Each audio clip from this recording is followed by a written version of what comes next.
আসসালামু আলাইকুম। আজকের ক্লাস আপনাদের সবাইকে স্বাগত জানাচ্ছি। কেমন আছেন সবাই?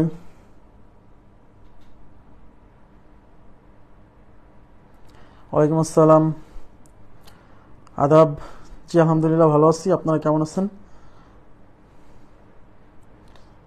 আচ্ছা, আজকে আমাদের 6 নম্বর ক্লাস। আজকে 6 নম্বর ক্লাসে আমরা পড়ব হচ্ছে মৌলিক সংখ্যা চিহ্নিতকরণ। আমি একটু বলে নিই, খুবই গুরুত্বপূর্ণ একটা টপিক। ওয়ালাইকুম আসসালাম।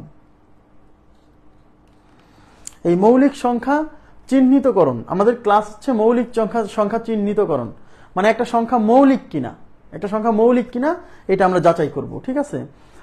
তো যে নিয়মের সাহায্যে যাচাই করব সেই নিয়মটার নামও একটা ইন্টারেস্টিং নাম। আচ্ছা, আমরা শুরু করে দিব। হ্যাঁ, একটু সময় দেন, আর 30 সেকেন্ড সময় নিব।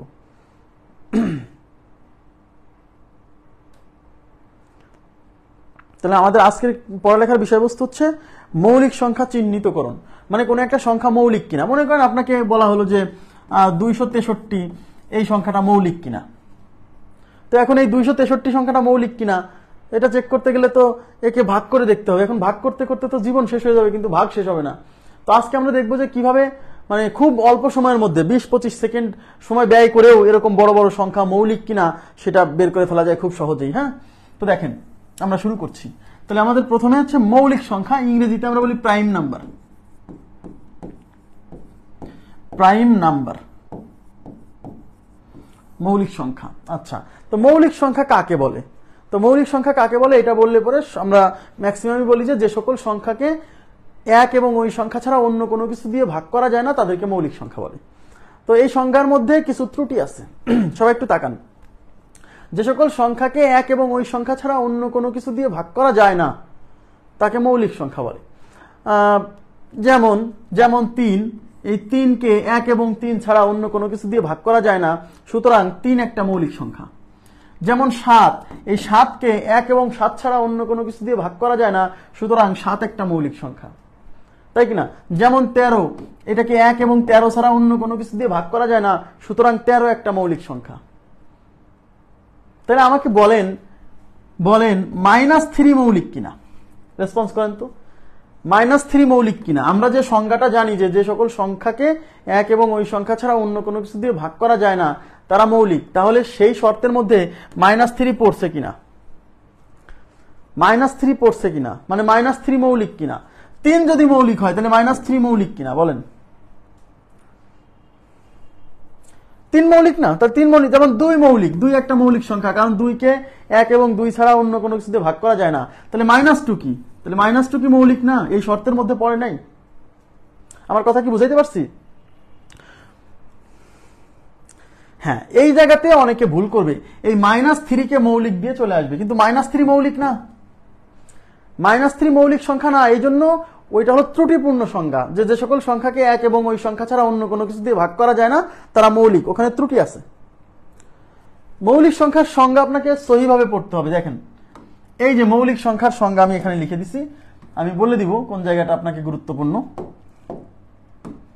দেখেন যে মৌলিক সংখ্যা প্রাইম নাম্বার, যে সকল স্বাভাবিক সংখ্যা, দাগ দিবেন, যে সকল স্বাভাবিক সংখ্যা 1 থেকে বড়, ভেরি মাচ ইম্পর্টেন্ট, যে সকল স্বাভাবিক সংখ্যা 1 থেকে বড় এবং যার ভাজক বা উৎপাদক মাত্র 2টি। ওই যে 2টা সংখ্যা দিয়ে ভাগ করা যায়। উৎপাদক বা ভাজক মানে কি? যা দিয়ে ভাগ করা যাবে ওই সংখ্যাকে তাকে বলে ভাজক বা উৎপাদক। সেই ভাজক দুইটাকে 1 এবং ওই সংখ্যা নিজে, তাকে মৌলিক সংখ্যা বলে। তার মানে যে সকল স্বাভাবিক সংখ্যা, তার মানে মৌলিক সংখ্যা হতে হলে স্বাভাবিক সংখ্যা হতে হবে, ভেরি মাচ ইম্পর্টেন্ট। তার মানে মৌলিক সংখ্যা হতে হলে স্বাভাবিক সংখ্যা হতে হবে, এটা হচ্ছে প্রথম কথা। যে সকল স্বাভাবিক সংখ্যা, তার মানে মৌলিক হতে হলে স্বাভাবিক হতে হবে। এখন প্রশ্ন হচ্ছে স্বাভাবিক সংখ্যা কারা, এবং মৌলিক হতে হলে স্বাভাবিক হতে হবে। তাহলে স্বাভাবিক সংখ্যা কারা? স্বাভাবিক সংখ্যা ইংরেজিতে বলে ন্যাচারাল নাম্বার। স্বাভাবিক সংখ্যা, প্লিজ এটা খুব গুরুত্বপূর্ণ, এই স্বাভাবিক সংখ্যাটা বারে বারে আসবে ফিরে। এই স্বাভাবিক সংখ্যার আর একটা বাংলা হলো ধনাত্মক পূর্ণ সংখ্যা। ধনাত্মক পূর্ণ সংখ্যা, তার মানে স্বাভাবিক সংখ্যা মানে ধনাত্মক হবে, মানে ঋণাত্মক হবে না। তার মানে মৌলিক হতে হলে স্বাভাবিক হতে হবে, মানে ধনাত্মক হতে হবে। তার মানে প্রথম কথা হচ্ছে ঋণাত্মক সংখ্যাগুলো মৌলিক না, এটা হলো প্রথম পয়েন্ট। ঋণাত্মক সংখ্যাগুলো মৌলিক না, তাহলে প্রথম পয়েন্টে কিন্তু আমরা বুঝে গেছি যে ঋণাত্মক সংখ্যাগুলো মৌলিক না। মৌলিক হতে হলে ধনাত্মক হতে হবে এবং পূর্ণ সংখ্যা। স্বাভাবিক সংখ্যা মানে ধনাত্মক এবং পূর্ণ সংখ্যা। মানে পূর্ণ সংখ্যা হতে হবে, ভগ্নাংশগুলো মৌলিক না। মানে যেমন 1.5 এটা কিন্তু স্বাভাবিক সংখ্যা না, এটা ভগ্নাংশ। স্বাভাবিক সংখ্যা মানে ধনাত্মক পূর্ণ সংখ্যা, 1 থেকে শুরু, 1 2 3 4 এরকম এগুলা। যেমন 2.5 এটা কিন্তু স্বাভাবিক না, এটা ভগ্নাংশ। এটা স্বাভাবিক না, এটা কি স্বাভাবিক কথাবার্তা? ভগ্নাংশ। আচ্ছা, এখন এই স্বাভাবিক সংখ্যাগুলো আসলে দেখেন, আপনি নিজেও বুঝতে পারবেন যে স্বাভাবিক সংখ্যা আসলে কারা। ধনাত্মক হবে এবং পূর্ণ সংখ্যা হবে। এই স্বাভাবিক সংখ্যা আসলে মিশরীয়রা এই স্বাভাবিক সংখ্যা সর্বপ্রথম মানে এটা ব্যবহার করে আর কি, যে তারা পশু গণনা করত, ভেড়া ভেড়া তো ভেড়া পুষতো, তো এই ভেড়া গুনতো যে 50টা ভেড়া, 52টা ভেড়া, 13টা ভেড়া, ঠিক আছে। তার মানে যে সকল স্বাভাবিক সংখ্যা দ্বারা প্রকাশ করা হয় কাদেরকে? যে সকল জিনিসের পূর্ণ অস্তিত্ব আছে। সবাই একটু দিকে তাকান, যে সকল জিনিসের পূর্ণ অস্তিত্ব আছে তাদেরকে প্রকাশ করার জন্যই স্বাভাবিক সংখ্যা ব্যবহার করা হয়, পূর্ণ অস্তিত্ব। এখন তাহলে মনে করেন যে কেউ যদি বলে যে এখানে 30টা ভেড়া আছে, এটা কিন্তু স্বাভাবিক, এটা অস্বাভাবিক কথা না। কিন্তু কেউ যদি বলে এখানে -50টা ভেড়া আছে, এটা কিন্তু একটা অস্বাভাবিক কথা। -50টা ভেড়া, ভেড়া হয়তো আছে বা নাই, তাই -50টা ভেড়া কেমন থাকে, তাই না? তার মানে নেগেটিভ সংখ্যাগুলো স্বাভাবিক না, এটা স্বাভাবিক কথা না। আপনি কাউকে বলেন তো যে এখানে -30টা ভেড়া আছে, এটা কি স্বাভাবিকভাবে নিবে? সে নিবে না। তার মানে স্বাভাবিক সংখ্যা ঋণাত্মক হতে পারে না, ঠিক আছে। আচ্ছা, এবং ভগ্নাংশ হবে না কেন? আপনাকে যদি কেউ বলে যে এখানে 12.5টা ভেড়া আছে, কেউ মানবে? কেউ মানবে না, কারণ ভেড়া হয় 12টা নাহলে 13টা। মানে ভগ্নাংশ কথাটাও স্বাভাবিক না। পূর্ণ অস্তিত্ব মানে যাদের পূর্ণ অস্তিত্ব আছে তাদেরকে প্রকাশ করার জন্য এই স্বাভাবিক সংখ্যা ব্যবহার করা হয়। যেমন আমি একটা সিম্পল এক্সাম্পল দিই, এই ভগ্নাংশগুলা এটা স্বাভাবিক না, কিন্তু স্বাভাবিক না। হ্যাঁ, যেমন আপনাকে যদি বলা হয় যে মনে করেন আমাকে কেউ জিজ্ঞাসা করলো, মনে করেন আমি এক জায়গায় ক্লাস নিতে গেছি, আমাকে কেউ জিজ্ঞাসা করলো যে ভাই এখানে আপনি ক্লাস নিলেন, কতজন স্টুডেন্ট ছিল? তাই আমি বললাম যে এখানে 100 জন ছিল। যদি 100 জন ক্লাসরুমে নাও থাকে, তাও কিন্তু তাকে বিশ্বাস করতে হবে, কারণ সে ক্লাস দেখেনি, আমার কথা বিশ্বাস করতে হবে। কিন্তু আমাকে জিজ্ঞাসা করলো ভাই এখানে কতজন স্টুডেন্ট ছিল, আর আমি বললাম যে এখানে 52.5 জন স্টুডেন্ট ছিল, এই কথা তো কেউ বিশ্বাস করবেই না। আর কেউ কেউ মাইন্ড করবে, ওই স্টুডেন্টদের মধ্যে কেউ কেউ মাইন্ড করবে। কেন? বলবে যে মানে যাদের সাইজ একটু ছোট তারা মাইন্ড করবে, বলবে যে আমার সাইজ একটু ছোট তাই আমার হাফ ধরছে, অর্ধেক ধরছে, 52, 52 জন আর তারে ধরছে হাফ। সে মাইন্ড করবে যে আমার সাইজ ছোট তাই আমাকে হাফ ধরছে। তার মানে স্বাভাবিক সংখ্যায় ভগ্নাংশ এগুলো হতে পারে না। স্বাভাবিক মানে এটা কি স্বাভাবিক কথা যে এখানে 52.5 জন স্টুডেন্ট আছে? এটা স্বাভাবিক কথা না। তাহলে ভগ্নাংশগুলো স্বাভাবিক হতে পারে না, ঋণাত্মকগুলো স্বাভাবিক হতে পারে না। স্বাভাবিক মানে ধনাত্মক এবং পূর্ণ সংখ্যা, ঠিক আছে। আবার এরকম আরো অনেক এক্সাম্পল দেওয়া যায়, যেমন পূর্ণ অস্তিত্ব যেমন মানুষের। মনে করেন যে একটা জিনিস খেয়াল করেন, কখনো কি দেখছেন যে আমরা ইনকাম বলে না যে মাথা পিছু আয়? দেখবেন, খেয়াল করবেন যে ইনকামের সময় বলে মাথা পিছু আয়। কখনো কি শুনছেন যে হাত পিছু আয়, পা পিছু আয়? এটা কিন্তু বলে না, বলে মাথা পিছু আয়। কেন মাথা পিছু আয় বলে? হাত পিছু আয়, পা পিছু আয় বলা যায় না? না, বলতে পারবে না। হাত পিছু আয় বললে পরে সমস্যা হবে। কেন? কিছু কিছু মানুষ আছে, ধরেন কোনো অ্যাক্সিডেন্টের কারণে তার 2টা হাতই হয়তো কেটে ফেলতে হয়েছে, বা একটা হাত আছে। তার মানে আমি যদি হাত পিছু আয় বা পা পিছু আয় ধরতে যাই, তাহলে ফাইনালি রেজাল্টটা ফ্র্যাকশন আসতে পারে, যে হাতের সংখ্যা বা পায়ের সংখ্যা ফ্র্যাকশন আসতে পারে। এই জন্য বলা হয় মাথা পিছু আয়। কেন? কারণ মাথা যার আছে তাকে এক ধরতে হবে, হাফ ধরা যাবে না, কিন্তু হাত পিছু আয় ধরলে পরে একজনের যখন একখানা হাত আছে তখন কিন্তু তার একখানা হাত ধরতে হবে, তাকে হাফ ধরতে হবে। তাহলে মানবাধিকার লঙ্ঘন হবে। কেন? কারণ একজন মানুষকে আপনি হাফ ধরতে পারেন না। একজন মানুষের একটা মাথা আছে মানে তার পূর্ণ অস্তিত্ব, তাকে এক ধরতে হবে, তার হাত থাকুক আর না থাকুক। এই জন্য বলা হয় মাথা পিছু আয়। কারণ মাথা নাই এরকম কোনো মানুষের অস্তিত্ব নাই, কিন্তু হাত নাই বা পা নাই এরকম মানুষের অস্তিত্ব আছে। তাই বলা হচ্ছে মাথা পিছু আয়, পা পিছু আয় বলা হচ্ছে না, হাত পিছু আয় বলা হচ্ছে না। ক্লিয়ার? আচ্ছা, এবার দেখেন, তাহলে আমি কি বলছি? স্বাভাবিক সংখ্যা মানে ধনাত্মক পূর্ণ সংখ্যা, মানে ভগ্নাংশগুলোও হবে না, ঋণাত্মকগুলো হবে না, ধনাত্মক এবং পূর্ণ হতে হবে। তাহলে মৌলিক সংখ্যা হতে হলে স্বাভাবিক সংখ্যা হতে হবে, মানে ধনাত্মক পূর্ণ সংখ্যা হতে হবে। তাহলে প্রথম কথা হচ্ছে নেগেটিভ সংখ্যাগুলো মৌলিক না, ঋণাত্মক সংখ্যাগুলো আগেই বাদ পড়ছে। এইটুকু ক্লিয়ার কিনা বলেন?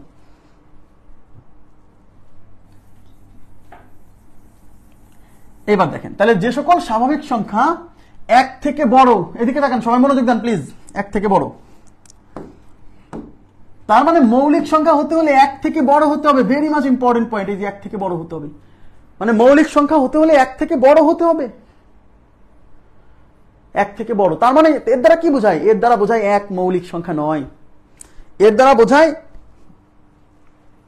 দ্বারা বোঝায় এক মৌলিক সংখ্যা নয়। মৌলিক সংখ্যা হতে হলে এক থেকে বড় হতে হবে, তার মানে ধনাত্মক হতে হবে এবং এক থেকে বড় হতে হবে। দ্যাট মিনস এক মৌলিক সংখ্যা নয়। এটা মাথায় ঢোকায় নেন, কারণ একের মধ্যে একটু মৌলিক মৌলিক গন্ধ আছে, অপশনে আবার এক থাকে, নিচের কোনটি মৌলিক সংখ্যা নয় দেখবেন অপশনে এক আছে। তো অনেকে আবার এককে মৌলিক মনে করে, যে এক মনে হয় মৌলিক। না, এক কেন মৌলিক নয় এর প্রমাণ আছে, আমি আজকেই বলে দিব, সমস্যা নেই, আজকেই বলে দিব, ঠিক আছে? এক কেন মৌলিক নয় আমি বলবো। আচ্ছা,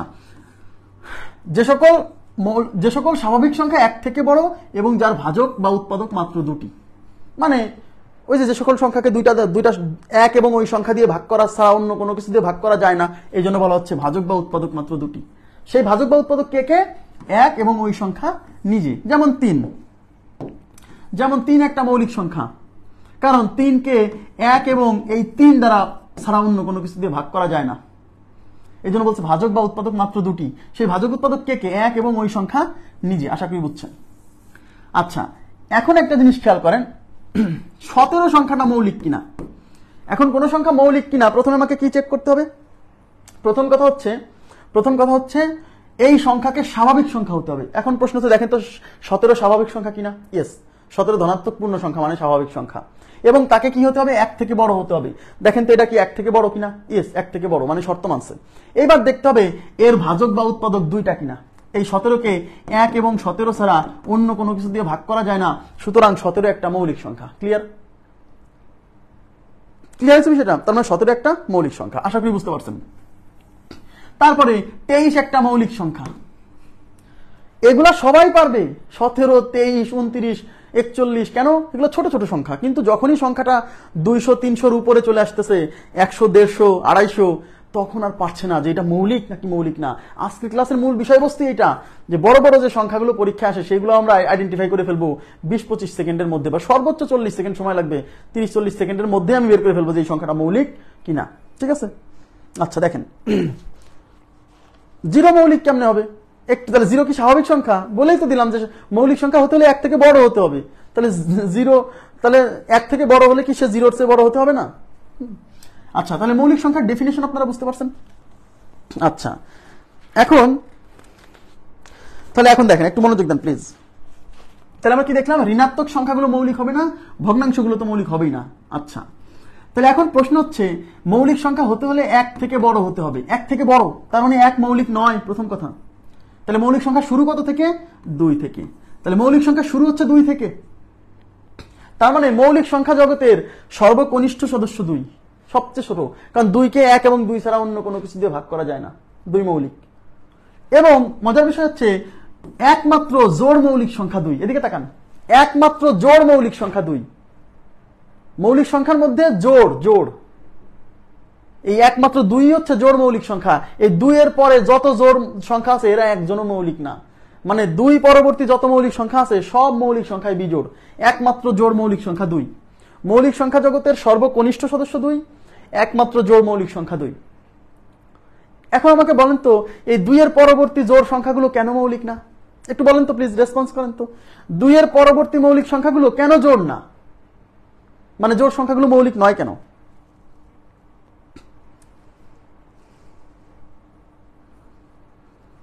দুইয়ের পরবর্তী মৌলিক সংখ্যাগুলো জোড় নয়, কারণ কি জানেন? কারণ 2 এর পরে যত জোড় সংখ্যা আছে সবাই 2 দ্বারা বিভাজ্য। আর মৌলিক সংখ্যার সংজ্ঞা কি? এক এবং ওই সংখ্যা ছাড়া অন্য কোনো কিছু দিয়ে ভাগ করা যাবে না।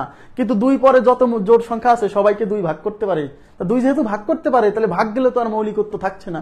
কথা কি বুঝতে পারছেন? তাদের ভাজক, সহজ ভাজক হচ্ছে 2 এর পরবর্তী যত জোড় সংখ্যা আছে সবাইকে 2 ভাগ করতে পারে। তো সবাইকে যেহেতু 2 ভাগ করতে পারে, তাহলে কি আর মৌলিক থাকবে তারা? না। এই জন্য 2 পরবর্তী যত জোড় সংখ্যা আছে কেউ মৌলিক না, কারণ সব জোড় সংখ্যাকে 2 ভাগ করতে পারে। ক্লিয়ার? তাহলে মৌলিক সংখ্যা জগতের সর্বকনিষ্ঠ সদস্য 2, মৌলিক সংখ্যা জগতের একমাত্র জোড় সদস্য 2, আর বাকি সব মৌলিক সংখ্যা বিজোড়। ওকে? আচ্ছা, এখন আমরা পড়ব হচ্ছে মৌলিক সংখ্যার একক স্থানীয় অঙ্ক। একটু আমি বলে দিই আপনাদেরকে, সেটা হচ্ছে আজকের ক্লাসটা শেষ পর্যন্ত করবেন। আজকের ক্লাসটা যদি শেষ পর্যন্ত করেন তাহলে বড় বড় মৌলিক সংখ্যা আপনি আইডেন্টিফাই করতে পারবেন যে এই সংখ্যাটা মৌলিক নাকি মৌলিক না। হ্যাঁ, খুবই গুরুত্বপূর্ণ ক্লাস। এখন মৌলিক সংখ্যার একক স্থানীয় অঙ্ক, সবাই মনোযোগ দেন। মৌলিক সংখ্যার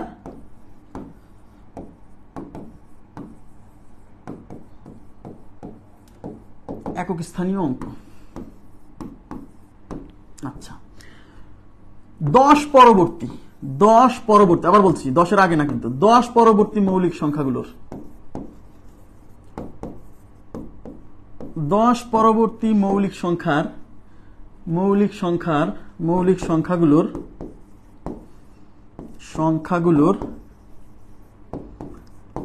একক স্থানীয় অঙ্ক শেষে, মৌলিক সংখ্যাগুলোর শেষে 1, 3, 7 বা 9, 1, 3, 7 বা 9 থাকবে। মৌলিক, এদিকে তাকান প্লিজ, এদিকে তাকান। 10 পরবর্তী যত মৌলিক সংখ্যা আছে তাদের শেষে 1, 3, 7 বা 9, হয় 1 থাকবে, নাহলে 3 থাকবে, নাহলে 7 থাকবে, নাহলে 9 থাকবে। এর বাইরে অন্য কোনো কিছু থাকতে পারবে না। 10 পরবর্তী মানে 10-এর পরে যত মৌলিক সংখ্যা আছে সব মৌলিক সংখ্যার শেষে হয় 1 থাকবে, নাহলে 3, নাহলে 7, নাহলে 9। মানে সোজা কথা, মৌলিক সংখ্যার একক স্থানীয় অঙ্ক 0, 2, 4, 6, 8 এইগুলো হতে পারে না। আবার বলছি 10 পরবর্তী, কিন্তু 10-এর আগে না। কারণ 10-এর আগে 2 আছে, 5 আছে, হ্যাঁ 2, 4, 6, 8, 2, 4, আচ্ছা 0, 2, 4, 5, 6, 8 এগুলো হতে পারে না। মৌলিক সংখ্যার শেষে এগুলা ডিজিট পাওয়া যাবে না। 9 কিভাবে মৌলিক? 9 কি 3 দ্বারা বিভাজ্য না? 9 কি 3 দ্বারা বিভাজ্য না? তাহলে 9 মৌলিক হয় কেমনে? বোঝার চেষ্টা করুন। তাহলে মৌলিক সংখ্যার শেষে এইগুলা ডিজিট আপনি খুঁজে পাবেন না। কেন খুঁজে পাবেন না? ভেরি সিম্পল, লজিক বোঝেন, আগে লজিক বোঝেন। কেন খুঁজে পাওয়া যাবে না? কারণ কোন সংখ্যার শেষে যদি 0 থাকে বা 2 থাকে বা 6 থাকে বা 4 থাকে বা 8 থাকে, তাহলে সেই সংখ্যাগুলো হচ্ছে জোড় সংখ্যা। সেই সংখ্যাগুলো জোড় সংখ্যা, আর জোড় সংখ্যাগুলো তো মৌলিক হচ্ছে না। এই জন্য শেষে এই ডিজিটগুলো দেখা যাবে না মৌলিক সংখ্যার। এবং মৌলিক সংখ্যার শেষে 5ও দেখা যাবে না। কেন? আমরা জানি কোন সংখ্যার শেষে যদি 5 থাকে তাহলে সেই সংখ্যা 5 দ্বারা নিঃশেষে বিভাজ্য হয়। হ্যাঁ 5 মৌলিক। এখানে কি লিখছি? এই যে এটা একটু পড়েন ভাই, একটু চোখ কান খোলা রেখে পড়তে হবে কিন্তু। হ্যাঁ এই যে 10 পরবর্তী, এই যে মৌলিক সংখ্যার একক স্থানীয় অঙ্ক, এটা বলছি 10 পরবর্তী মানে 10-এর পরে। 39 কিভাবে মৌলিক? 3 দ্বারা বিভাজ্য, 3, 13 39। একটু ভাবতে হবে। হ্যাঁ আমি বলছি দেখেন, আমি সবই বলবো। আমি জানি আপনাদের মনে কি কোশ্চেন আসছে, আমি জানি, এগুলো আমি এখনই উত্তর দেবো, টেনশন করেন না। দেখেন তাহলে মানে, এবং কোন সংখ্যার লাস্টে যদি 5 থাকে তাহলে সেই সংখ্যা 5 দ্বারা বিভাজ্য। তাহলে 5 দ্বারা যেহেতু বিভাজ্য হয়ে যাচ্ছে, তার মানে মৌলিক হবে না। যেমন আমি এক্সাম্পল দিই, 35, এর লাস্টে 5 আছে, তাহলে শিওর থাকবেন এই সংখ্যাটা মৌলিক না। কেন? শেষে 5 থাকলে সেটা 5 দ্বারা বিভাজ্য হয়। তো 5 দ্বারা যদি বিভাজ্য হয়, সে মৌলিক কি করে হবে? ঠিক আছে, আচ্ছা ওকে। আচ্ছা এখন প্রশ্ন হচ্ছে, অনেকেই আমাকে জিজ্ঞাসা করবে যে ভাই লাস্টে 1, 3, 7, 9, একজনে যে কোশ্চেন করে বলছে যে ভাই 49-এর লাস্টে তো 9 আছে, কিন্তু 49 তো মৌলিক না, 7 দ্বারা বিভাজ্য। আমি কি বলছি? কোথাও কি বলছি যে মৌলিক মানে কোন সংখ্যার শেষে এইগুলো থাকলেই মৌলিক? না, কোন সংখ্যার শেষে এগুলো থাকলে মৌলিক হতে পারে। মৌলিক হবে বাধ্যতামূলক না, মৌলিক হতে পারে। যেমন 19-এর শেষে 9 আছে, এটা মৌলিক। কিন্তু 49-এর শেষে 9 থাকা সত্ত্বেও এটা মৌলিক না, কারণ এটা 7 দ্বারা বিভাজ্য। কথা কি বুঝছেন? তারপর আমি বলতে পারি হচ্ছে 17, এটা মৌলিক, কারণ লাস্টে 7 আছে। কিন্তু 27, এর লাস্টেও 7 আছে, কিন্তু মৌলিক না, কারণ এটা 3 দ্বারা বিভাজ্য। তার মানে হচ্ছে মৌলিক সংখ্যার লাস্টে এইগুলা থাকতে পারে। মানে এইগুলা কোন সংখ্যার শেষে যদি এইগুলা থাকে, তাহলে আমি চেক করবো যে এটা মৌলিক হতেও পারে, নাও পারে। আমার কথা কি বুঝছেন? কিন্তু কোন সংখ্যার শেষে যদি এইগুলা থাকে, তাহলে আমি শিওর বলে দিব যে ওটা মৌলিক না। এখন কোন সংখ্যার শেষে যদি এইগুলা থাকে, তারপরও সেটা মৌলিক কিনা সেটা চেক করার নিয়ম আমরা শেখাবো আজকে। আমার কথা বোঝেন? তাহলে এইগুলা থাকলে মৌলিক হতে পারে, নাও পারে। যেমন আমি যদি বলি যে একজন বলছে 39 মৌলিক না, লাস্টে 9 আছে, তাও মৌলিক না। যেমন আমি যদি বলি 11 মৌলিক, লাস্টে 1 আছে, কিন্তু 21 মৌলিক না, 1 থাকলেও মৌলিক না, কারণ এটা 3 দ্বারা বিভাজ্য। মানে সোজা কথা, এইগুলা ডিজিট থাকলে সেটা মৌলিক হতে পারে, হবে কিনা সেটা চেক করতে হবে।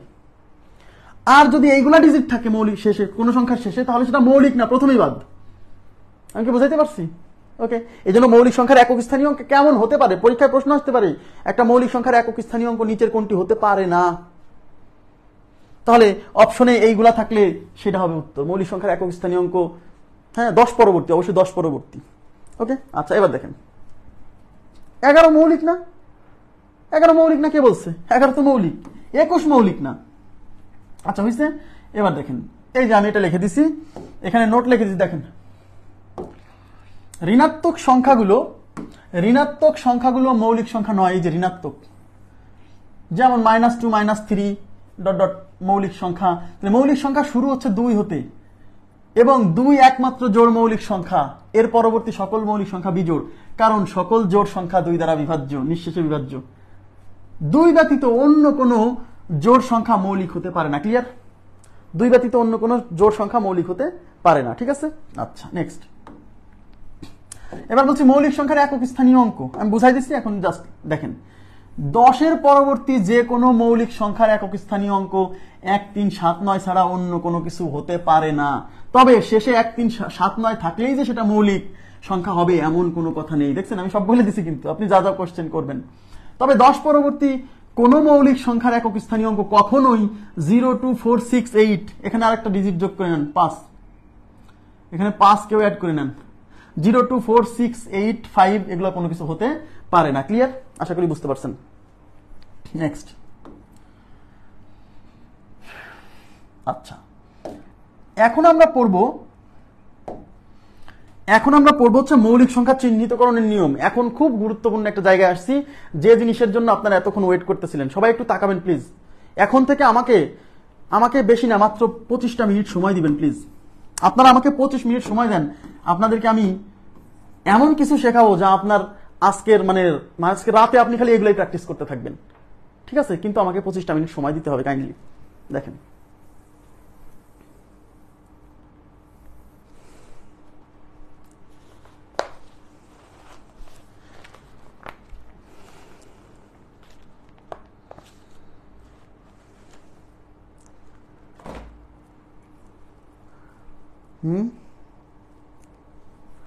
আচ্ছা দেখেন, সেটা হচ্ছে আপনাকে বলা হলো, আমরা এখন পড়বো হচ্ছে মৌলিক সংখ্যা চিহ্নিতকরণ। সবাই একটু মনোযোগ দেন। এখন আমরা যেটা পড়তেছি সেটা হচ্ছে মৌলিক সংখ্যা চিহ্নিতকরণ। মৌলিক সংখ্যা চিহ্নিতকরণ।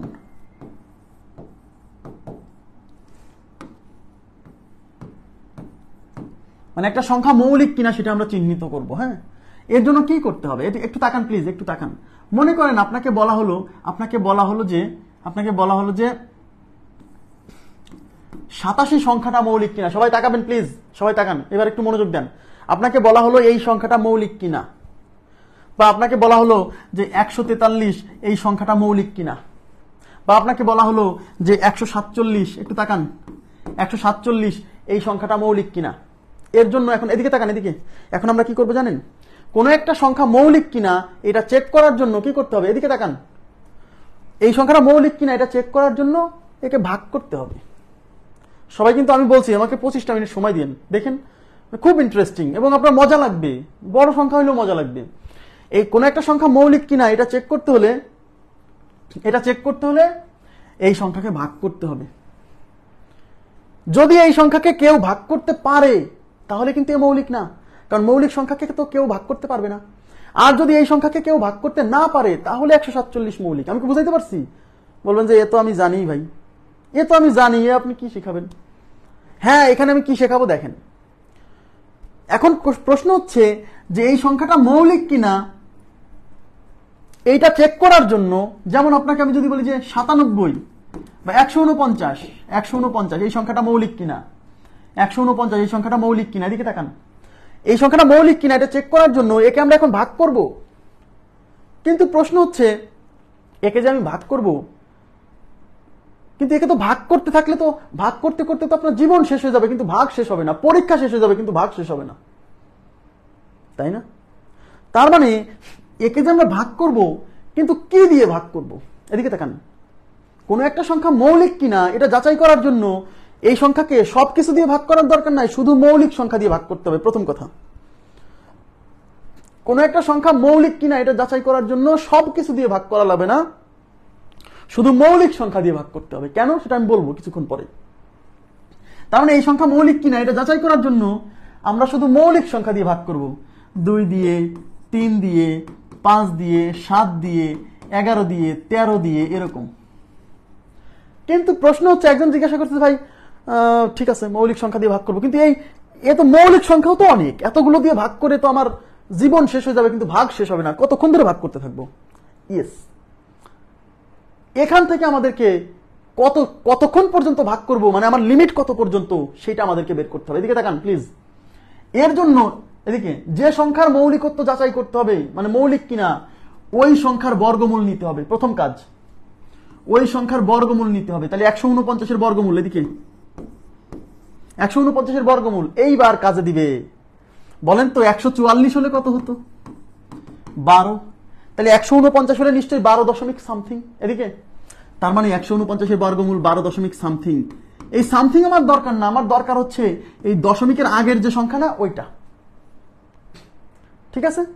তার মানে 149 মৌলিক কিনা এটা চেক করতে হলে 149কে আমরা ভাগ করব, 12 পর্যন্ত ভাগ করলেই হবে, 12 পরে ভাগ করার দরকার নাই, মানে 12 পর্যন্ত ভাগ করলেই হবে। কিন্তু 12 পর্যন্ত সবকিছু দিয়ে ভাগ করা যাবে না, 12 পর্যন্ত শুধু মৌলিক সংখ্যা দিয়ে ভাগ করতে হবে। তার মানে আমি লিমিট জানলাম যে 149কে আমি কত পর্যন্ত ভাগ করব।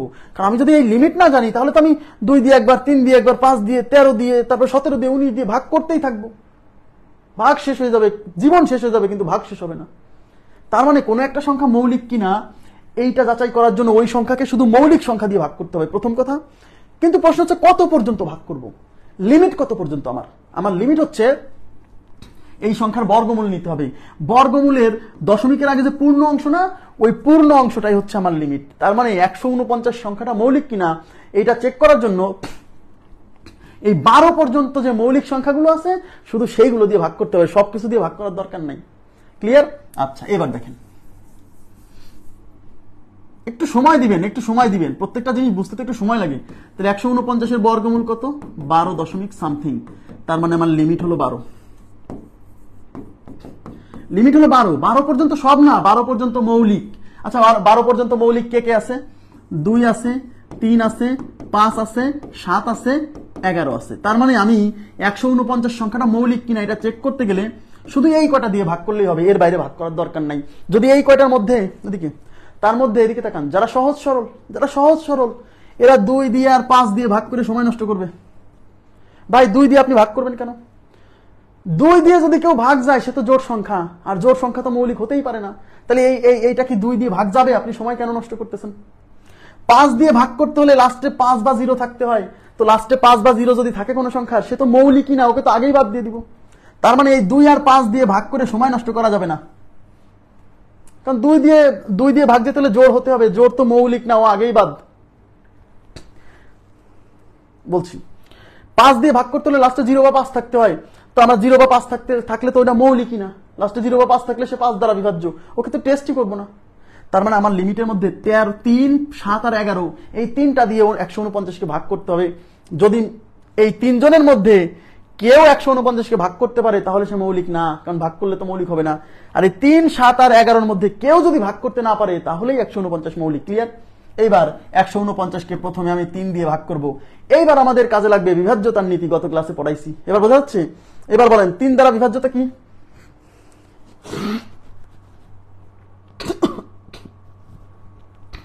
3 দ্বারা বিভাজ্যতা কি? এই অঙ্কগুলোর সমষ্টি, 1 আর 4 5, 5 আর 9 14, অঙ্কগুলোর সমষ্টি 14, 14 কি 3 দ্বারা বিভাজ্য? না। তার মানে 149 3 দ্বারা বিভাজ্য হলো না। 3 দিয়ে যেহেতু গেল না, পরে 7 দিয়ে, 7-এর সূত্র আছে লাস্টে 2 দিয়ে গুণ, না ওটা করবেন না। 7 দিয়ে সরাসরি ভাগ করা সহজ। এই যে 7 দুগুণী 14, তারপর থাকলো 9, 9-এর ভিতরে 9কে কি 7 দিয়ে ভাগ করা যায়? যায় না। তার মানে 149 7 দিয়েও গেল না, তার মানে 7 দিয়েও গেল না। এবার বাকি থাকলো কি? 11। 11 দ্বারা বিভাজ্যতার ফর্মুলা মনে আছে? 11 দ্বারা বিভাজ্যতার ফর্মুলা একটার পর একটা, এটার সাথে এটা নেন। 1 আর 9 10, 10 থেকে বিয়োগ হবে এই 4, কত আসতেছে? 6। কি বলছিলাম? এই কাজ করে যদি এখানে 0 আসে বা 11 দিয়ে বিভাজ্য কোনো সংখ্যা আসে তাহলে ওই সংখ্যা 11 দ্বারা বিভাজ্য হবে, কিন্তু এখানে আসছে 6, এই 6 কি 11 দ্বারা বিভাজ্য? না। তার মানে 149, 3 দিয়ে ভাগ গেল না, 7 দিয়ে ভাগ গেল না, 11 দিয়ে ভাগ গেল না, তার মানে 149 মৌলিক সংখ্যা, শেষ। 149 মৌলিক সংখ্যা, তার মানে সবকিছু দিয়ে ভাগ করা যাবে না। মানে কোনো একটা সংখ্যা মৌলিক কিনা, কোনো একটা সংখ্যা মৌলিক কিনা এটা চেক করার জন্য আমরা ওই সংখ্যাকে ভাগ করব, কিন্তু কি দিয়ে ভাগ করব? মৌলিক সংখ্যা, শুধু মৌলিক সংখ্যা দিয়ে ভাগ করতে হবে। ঠিক আছে, মৌলিক সংখ্যা দিয়ে ভাগ করবেন, ঠিক আছে, কিন্তু কত পর্যন্ত ভাগ করব? আমি কি ভাগ করতেই থাকবো? না, আমার একটা লিমিট আছে।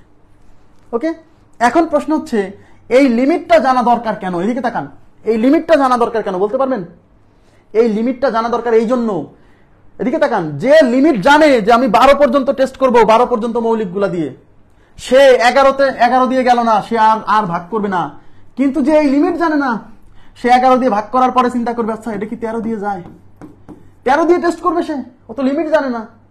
তারপর বলবে 13 দিয়ে টেস্ট করার পরে তারপর বলবে যে এখন 17 দিয়ে করব, 17 দিয়ে। অত লিমিট জানে না, ও এখন ভাগ করতেই থাকবে, কনফিউশনে থাকবে, ও শিওরলি মারতে পারবে না, কারণ ওর কনফিউশন আছে, ও তো লিমিটই জানে না যে কত পর্যন্ত ভাগ করব। ক্লিয়ার? এই জন্য লিমিট জানাটা জরুরি। তাহলে আমি আবার বলছি, মৌলিক সংখ্যা, কোন একটা সংখ্যা মৌলিক কিনা এটা যাচাই করার জন্য ওই সংখ্যাকে আমরা মৌলিক সংখ্যা দিয়ে ভাগ করব, কিন্তু কত পর্যন্ত তার জন্য আমাদের একটা লিমিট আছে। তার মধ্যে এই 2 আর 5 দিয়ে ভাগ করে সময় নষ্ট করবেন না কাইন্ডলি। এইবার দেখেন, আপনাদেরকে র্যান্ডমলি কিছু প্র্যাকটিস দেব, আপনারা নিজেরাই করতে পারবেন। এদিকে তাকান, মনে করেন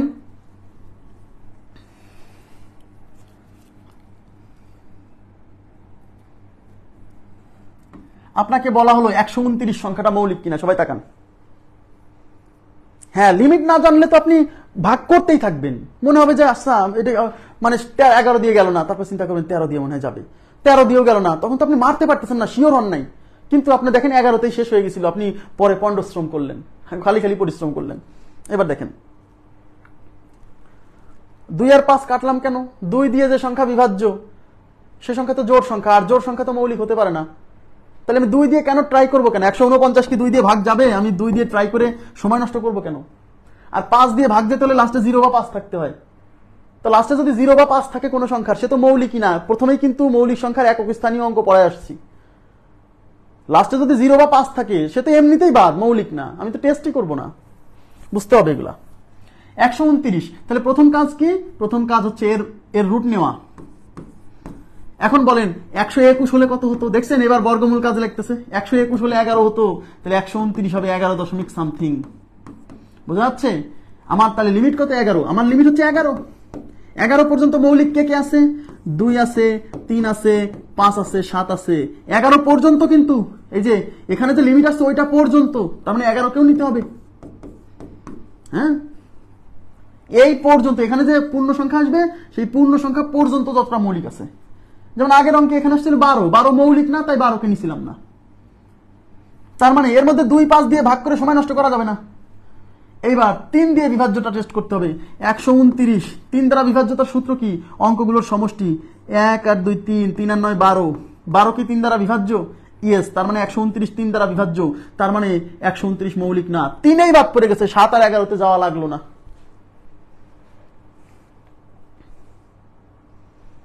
3এই বাদ পড়ে গেছে, 7 আর 11তে যাওয়া লাগলো না। 3 দিয়ে যদি বিভাজ্য না হতো তখন 7-এ যাইতাম, 7 দিয়ে যদি না হতো তাহলে 11তে যাইতাম, 11 দিয়েও যদি না হতো তাহলে বলতাম হ্যাঁ এটা মৌলিক, আর টেস্ট করার দরকার নাই। ক্লিয়ার বিষয়টা? তাহলে 129 মৌলিক নয়। এবার দেখেন,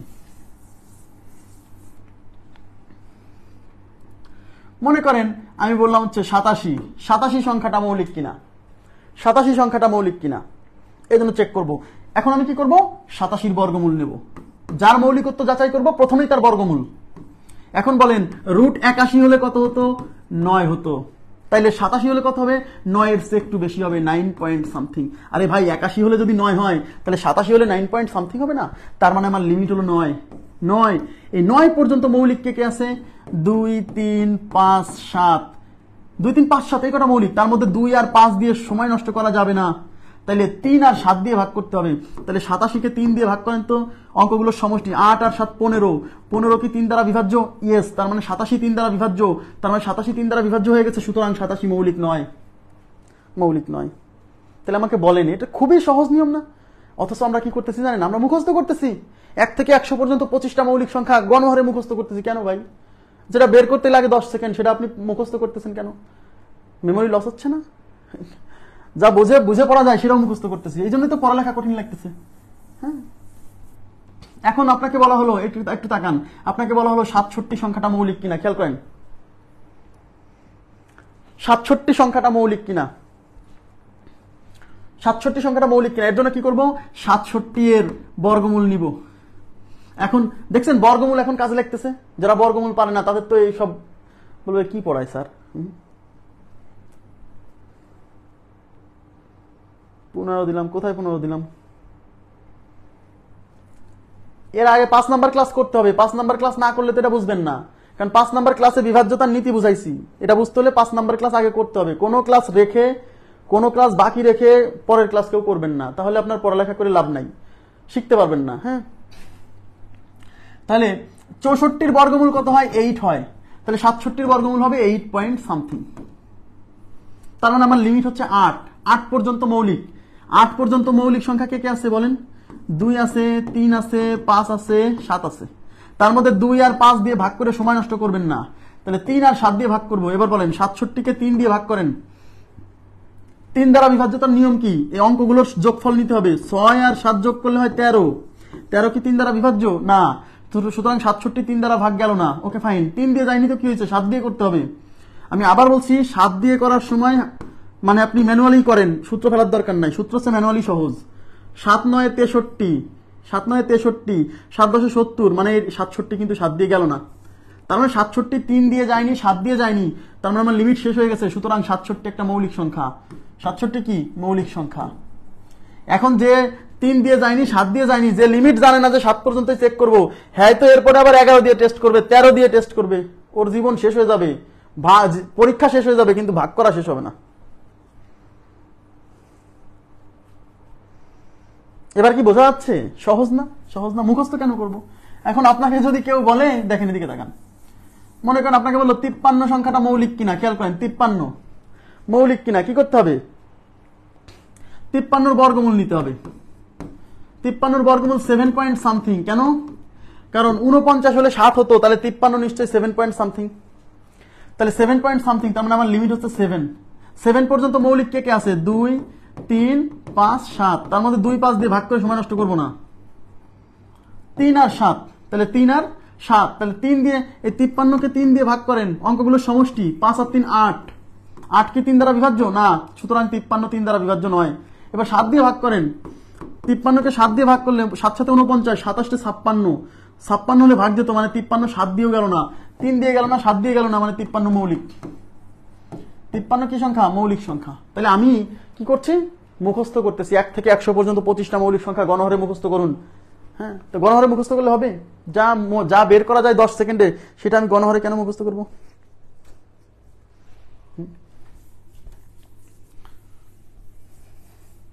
এবার দেখেন 93 সংখ্যাটা মৌলিক কিনা।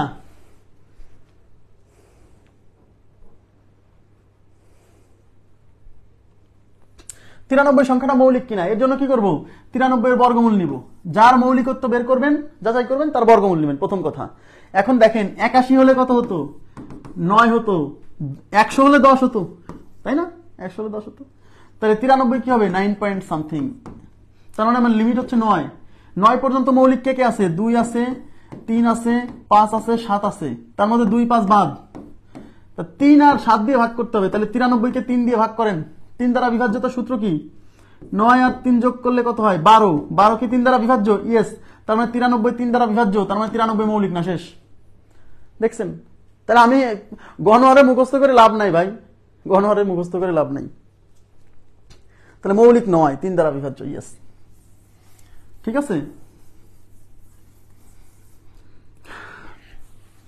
এবার দেখেন 143। দেখেন 143 সংখ্যাটা মৌলিক কিনা। 143 সংখ্যাটা মৌলিক কিনা। তাহলে 143 এর মৌলিকত্ব যাচাই করার জন্য আমরা 143 এর বর্গমূল নিব। 143 এর বর্গমূল কত হবে? 143 এর বর্গমূল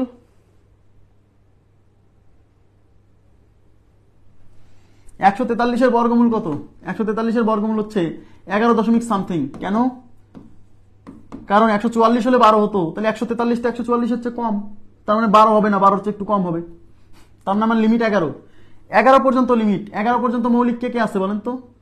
3, 3, 7 আর 11। এই তিনটা দিয়ে ভাগ করতে হবে। 2 আর 5 দেখাচ্ছি না, কিন্তু 2 আর 5 দেখাচ্ছি না, কারণ 2, 5 দিয়ে ভাগ করে সময় নষ্ট করবো না। 3 দিয়ে ভাগ করেন, তাহলে 143 যদি 3 দিয়ে ভাগ করেন, অঙ্কগুলো সমষ্টি নেন। 1 আর 4, 5 আর 3 8, 8 3 দ্বারা বিভাজ্য 9। Okay fine. এবার 7 দিয়ে ভাগ করেন, আমি 7 দিয়ে ভাগ করতে বলছি সরাসরি। 7 দুগুণী 14, থাকলো 3, 3 এর ভেতর 7 যায় না, তার মানে 143, 7 দিয়েও গেল না। এবার 11 দিয়ে ভাগ করেন, হতাশ হওয়া যাবে না কিন্তু। 11 দিয়ে ভাগ করেন, 11 দ্বারা বিভাজ্যতার সূত্র কি? একটার পর একটা, এইটার পরে এইটা নেন। 1 আর 3 যোগ করলে 4, বিয়োগ এই মাঝখানের 4 ইজ ইকুয়াল টু 0। কি বলছিলাম? এই কাজ করে যদি 0 আসে, সেই সংখ্যা 11 দ্বারা বিভাজ্য। ইয়েস, তার মানে 143 11 দ্বারা বিভাজ্য। যেহেতু 11 দ্বারা বিভাজ্য, মৌলিক নয়। 11 দ্বারা বিভাজ্য, মৌলিক নয়। এই যে দেখেন, অনেকে মৌলিক দিচ্ছেন, দেখছেন? তার মানে কিন্তু প্রপারলি নিয়মটা বুঝতে পারতেছেন না। হ্যাঁ, শেষ পর্যন্ত চেক করতে হবে। 3-এ মেলে নাই, 7-এ মেলে নাই, মৌলিক মৌলিক গন্ধ চলে আসছে, মানে দিবেন। এই যে 11 যে লিমিট, লিমিট জানা না জানলে তো বিপদ। মৌলিক নয়, 11 দ্বারা বিভাজ্য। ওকে, একটু বড় সংখ্যা নিচ্ছি, সমস্যা নাই, একটু বড় সংখ্যা নিচ্ছি।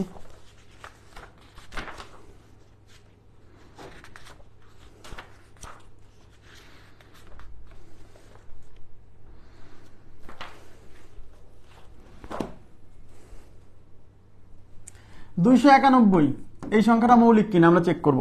291, বড় সংখ্যা থেকে ভয় পাবেন না, হয়তো 3-এই বিভাজ্য হয়ে যায়, এমনও হতে পারে, তাই না? তো 291 বর্গমূল কত হবে? এবার যদি না বোঝেন, 289 বর্গমূল 17। দেখছেন, এগুলা মাথায় ঠুটস্থ থাকতে হবে। 289 যদি 17 হয়, তাহলে 291 17 দশমিক সামথিং, তার মানে আমার লিমিট হলো 17। তাহলে 17 পর্যন্ত মৌলিক কে কে আছে? 3, 7, 11, 13, 17।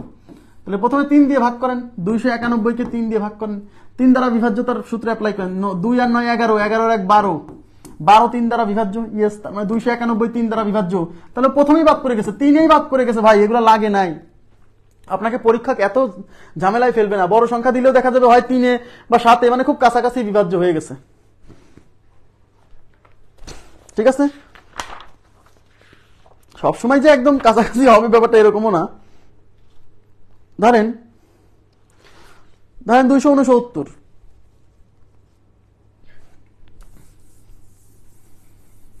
সর্বোচ্চ 30 সেকেন্ড লাগবে যদি বড় সংখ্যা হয়। 269 মৌলিক কিনা এটা আমরা চেক করব। 269 মৌলিক কিনা এটা চেক করব। এর জন্য 269-এর বর্গমূল, 269-এর বর্গমূল নিব কত বলেন? 16 স্কয়ার 256, মানে 256 হলে 16 দশমিক সামথিং হতো, সরি 16 হতো। তাহলে 269 256 চেয়ে একটু বড়, তার মানে 16 দশমিক সামথিং। তার মানে আমার লিমিট হলো 16। 16 পর্যন্ত মৌলিক কে কে আছে? 3, 7, 11, 13, ব্যাস। এইগুলা দিয়ে ভাগ করতে হবে। তাহলে 269-কে প্রথমে 3 দিয়ে ভাগ করব। তাহলে 3 দ্বারা বিভাজ্যতার সূত্র কি? যোগ করেন, 2 আর 6 8, 8 9 17। 17 কি 3 দ্বারা বিভাজ্য? না, তার মানে 269 3 দ্বারা গেল না। এবার 7 দিয়ে, আমি 7 দিয়ে কি ম্যানুয়ালি চেক করতে বলছি। 3 7 21, 3 7 21 থাকলো 5, 5 এর পরে 9 মানে 59। 27 56, 59 কি 7 দিয়ে যায়? যায় না, তার মানে এটা 7 দিয়েও গেল না, 7 দিয়েও গেল না। এবার 11, তাহলে 269-কে 11 দিয়ে ভাগ করব। 11 দ্বারা বিভাজ্যতা কি? 11 দ্বারা বিভাজ্যতা হচ্ছে একটার পর একটা, 2 আর 9 11 মাইনাস 6 কত আসতেছে? 5। 5 কি 11 দ্বারা বিভাজ্য? না, তার মানে এটা 11 দিয়েও গেল না। এবার লাস্ট 13, 13 দ্বারা বিভাজ্যতা মনে আছে? লাস্টে 4 দিয়ে গুণ, লাস্টে 4 দিয়ে গুণ, 4 9 36, সেই 36 সামনে যোগ, 6 6 12 12 2 3 2 5 আর 1 6 62। এই 62 কি 13 দ্বারা বিভাজ্য? না, 4 13 তে 52। তো এটা কিন্তু 13 দ্বারা বিভাজ্য না, সুতরাং এই সংখ্যাটা 13 দিয়েও গেল না, তার মানে এটা মৌলিক সংখ্যা। এটা মৌলিক সংখ্যা। এই যে এরকম একটু বড় সংখ্যা যদি আসে, সেক্ষেত্রে আপনার একটু বেগ পেতে হবে, মানে হয়তো 25-30 সেকেন্ড সময় লাগবে। এর জন্য বিভাজ্যতার নীতিগুলো আপনার ভালো করে পড়ে থাকতে হবে। হয় বিভাজ্যতার নীতি ভালো করে পড়া থাকতে হবে, না হলে 13-র নামতা, 17-র নামতা, 19-এর নামতা, এগুলো ভালো করে পড়া থাকতে হবে। আমি আবার বলছি, সব বিভাজ্যতার নীতি যদি ভুলেও যান, এই কটা ভুলেন না। 3 7 11 13 17 19, এই কয়টা, কারণ আমরা মৌলিক সংখ্যা চিহ্নিত করার সময় এগুলা দিয়েই টেস্ট করব। ঠিক আছে, তাহলে এই সংখ্যাটা মৌলিক, যেহেতু কোনো কিছু দিয়ে বিভাজ্য হলো না। ওকে, আচ্ছা এবার দেখেন আমি আরেকটা নিচ্ছি। মনে করেন 157, আপনারা বলেন তো 157 মৌলিক কিনা? 157 হাতে করেন প্লিজ, ক্যালকুলেটর দিয়ে কেউ করেন না, যদি করেন হ্যাঁ তাহলে তার আর চাকরি হবে না। 157 মৌলিক কিনা? তাহলে কোন সংখ্যার মৌলিকত্ব যাচাই করতে হলে কি করতে হবে? ওই সংখ্যার বর্গমূল নিতে হবে। বর্গমূলের পূর্ণ অংশ পর্যন্ত যতগুলো মৌলিক সংখ্যা আছে সেইগুলো দিয়ে কি ওই সংখ্যাকে ভাগ করতে হবে। যদি ওই সংখ্যাটা কোনো কিছু দিয়ে ওইগুলোর মধ্যে কোনো কিছু দিয়ে ভাগ যায় তাহলে মৌলিক না, আর যদি কোনো কিছু দিয়ে ভাগ না যায় তাহলে মৌলিক। ঠিক আছে, তাহলে 157 বর্গমূল কত? 157 বর্গমূল বুঝতেই পারতেছেন, 144 হলে 12 হতো, তাহলে এটা হবে 112 সামথিং। তার মানে আমার লিমিট 12 পর্যন্ত মৌলিক আছে 3, 7, 11, এই 3 জন দিয়ে ভাগ করতে হবে। তাহলে প্রথমে 3 দিয়ে ভাগ করেন, 5 আর 1 6, 6 আর 7 13, 13 কি 3 দ্বারা বিভাজ্য? না, তার মানে এটা 3 দ্বারা বিভাজ্য নয়। 7 দিয়ে করেন, 7 দিয়ে হাতে করেন, হ্যাঁ 7 দুগুণে 14 থাকলে 1, 1 পরে 7 17, 17 কি 7 দিয়ে যায় না, তার মানে 7 দিয়েও গেল না। এবার 11 দিয়ে করেন, 11 দ্বারা বিভাজ্যতা কি? একটার পরে একটা, 1 আর 7 8, 8 থেকে 5 বিয়োগ হলে 3, এই 3 কি 11 দ্বারা বিভাজ্য? না, তার মানে এটা 11 দিয়েও গেল না, তার মানে এটা 3 দিয়ে যায়নি, 7 দিয়ে যায়নি, 11 দিয়ে যায়নি, সুতরাং এটা মৌলিক। এখন আপনি লিমিট জানেন যে আপনার লিমিট 11 পর্যন্ত ভাগ করবো, এরপরে যাব না, কিন্তু যে লিমিট জানে না সে তো ভাগ করতে থাকবে, তার ভাগ শেষ হবে না, তার পরীক্ষা শেষ হয়ে যাবে, জীবন শেষ হয়ে যাবে, কিন্তু ভাগ শেষ হবে না, কারণ সে 11 পর আবার 13 দিয়ে 17 দিয়ে ট্রাই করবে, তারপরে সে তাও সন্দেহে থাকবে আসলে এর পরে যদি কোনো কিছু যায় এটা মনে করবে সে। ওকে, আচ্ছা তাহলে আশা করি আপনারা বুঝতে পারছেন মৌলিক সংখ্যা চিহ্নিতকরণের নিয়মটা। তাহলে মৌলিক সংখ্যা চিহ্নিতকরণের নিয়ম কি? দেখেন, মৌলিক সংখ্যা চিহ্নিতকরণের নিয়মের আগে আমি একটা লাইন লিখে রাখছিলাম, এটা আগেই দেখাইনি, এই যে এখন দেখাচ্ছি। দেখেন, 1 থেকে বড় যে কোনো স্বাভাবিক সংখ্যা, দেখেন কি বলছি, 1 থেকে বড় যে কোনো স্বাভাবিক সংখ্যা হয় নিজে মৌলিক, না হলে কোনো না কোনো মৌলিক সংখ্যা দ্বারা নিঃশেষে বিভাজ্য। এই লাইনের মধ্যে লুকায় আছে যে আমরা কেন মৌলিক সংখ্যা দিয়েই ভাগ করতেছি। 1 থেকে বড় যে কোনো স্বাভাবিক সংখ্যা হয় নিজে মৌলিক, না হলে কোনো না কোনো মৌলিক সংখ্যা দ্বারা নিঃশেষে বিভাজ্য। এর মানে কি? এদিকে তাকান, এদিকে। তার মানে 1 থেকে বড় কোনো সংখ্যা, মানে আমরা কেন মৌলিক সংখ্যা দিয়েই ভাগ করি, সবকিছু দিয়ে ভাগ করি না, কারণ সবকিছু দিয়ে ভাগ করার টাইম নেই আমাদের। মৌলিক সংখ্যা দিয়ে ভাগ করলে আমরা অল্প জিনিসপত্র দিয়ে ভাগ করতে পারবো না। ইয়েস, হ্যাঁ, তাহলে এখন প্রশ্ন হচ্ছে যে 1 থেকে বড় যে কোনো স্বাভাবিক সংখ্যা হয় নিজে মৌলিক হবে, আর যদি সে নিজে মৌলিক না হয় তাহলে সে কোনো না কোনো মৌলিক সংখ্যা দিয়ে ভাগ যাবেই। এই জন্য আমরা শুধু মৌলিক দিয়ে ভাগ করতেছি। মৌলিক সংখ্যা ছাড়া অন্য কোনো কিছু দিয়ে ভাগ যেতেও পারে, কিন্তু কোন না কোনো মৌলিক সংখ্যা দিয়ে অবশ্যই যাবে যদি সে মৌলিক না হয়। তার মানে 1 থেকে বড় কোনো সংখ্যা হয় নিজে মৌলিক, না হলে কোনো না কোনো মৌলিক সংখ্যা দ্বারা নিঃশেষে বিভাজ্য।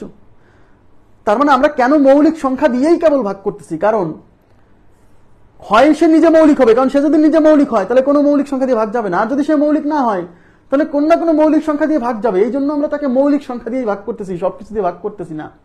অনেকে বলে যে ভাই খালি মৌলিক সংখ্যা দিয়ে ভাগ করতেছেন কেন, অন্য কোনো কিছু দিয়ে করলে হবে না? আরে ভাই, অন্য কোনো কিছু দিয়ে করলে হতেও পারে, নাও পারে, কিন্তু মৌলিক দিয়ে করলে হবেই।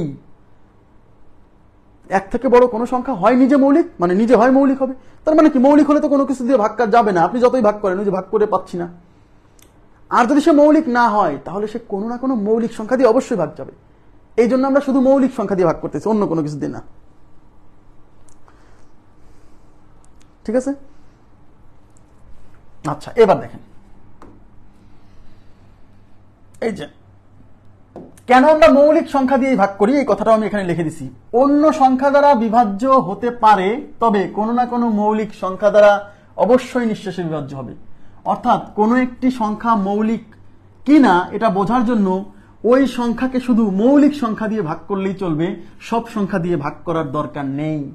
কারণ কোনো একটা সংখ্যা মৌলিক কিনা এটা চেক করতে হলে শুধু মৌলিক সংখ্যা দিয়ে ভাগ করলেই হবে, অন্য কোনো কিছু দিয়ে ভাগ করার দরকার নাই। কারণ কোনো একটা সংখ্যা হয় নিজে মৌলিক হবে, আর যদি মৌলিক না হয় তাহলে সে অবশ্যই কোনো না কোনো মৌলিক দিয়ে ভাগ যাবে। তো যেহেতু সে কোনো না কোনো মৌলিক দিয়ে ভাগ যাবে, তাহলে আমি সবকিছু দিয়ে ভাগ করে আমি এত সময় নষ্ট করবো কেন? এই জন্য শুধু মৌলিক দিয়ে ভাগ করতেছি। আর লিমিটটা আমাদের জানতে হবে বর্গমূলের সাহায্যে। আশা করি বুঝতে পারছেন। ওকে, আচ্ছা নেক্সট, এই যে মৌলিক সংখ্যা চিহ্নিতকরণের নিয়মটা আমি এখানে লিখে দিছি, যে কোন সংখ্যার মৌলিকত্ব যাচাই করতে হলে কি করতে হবে।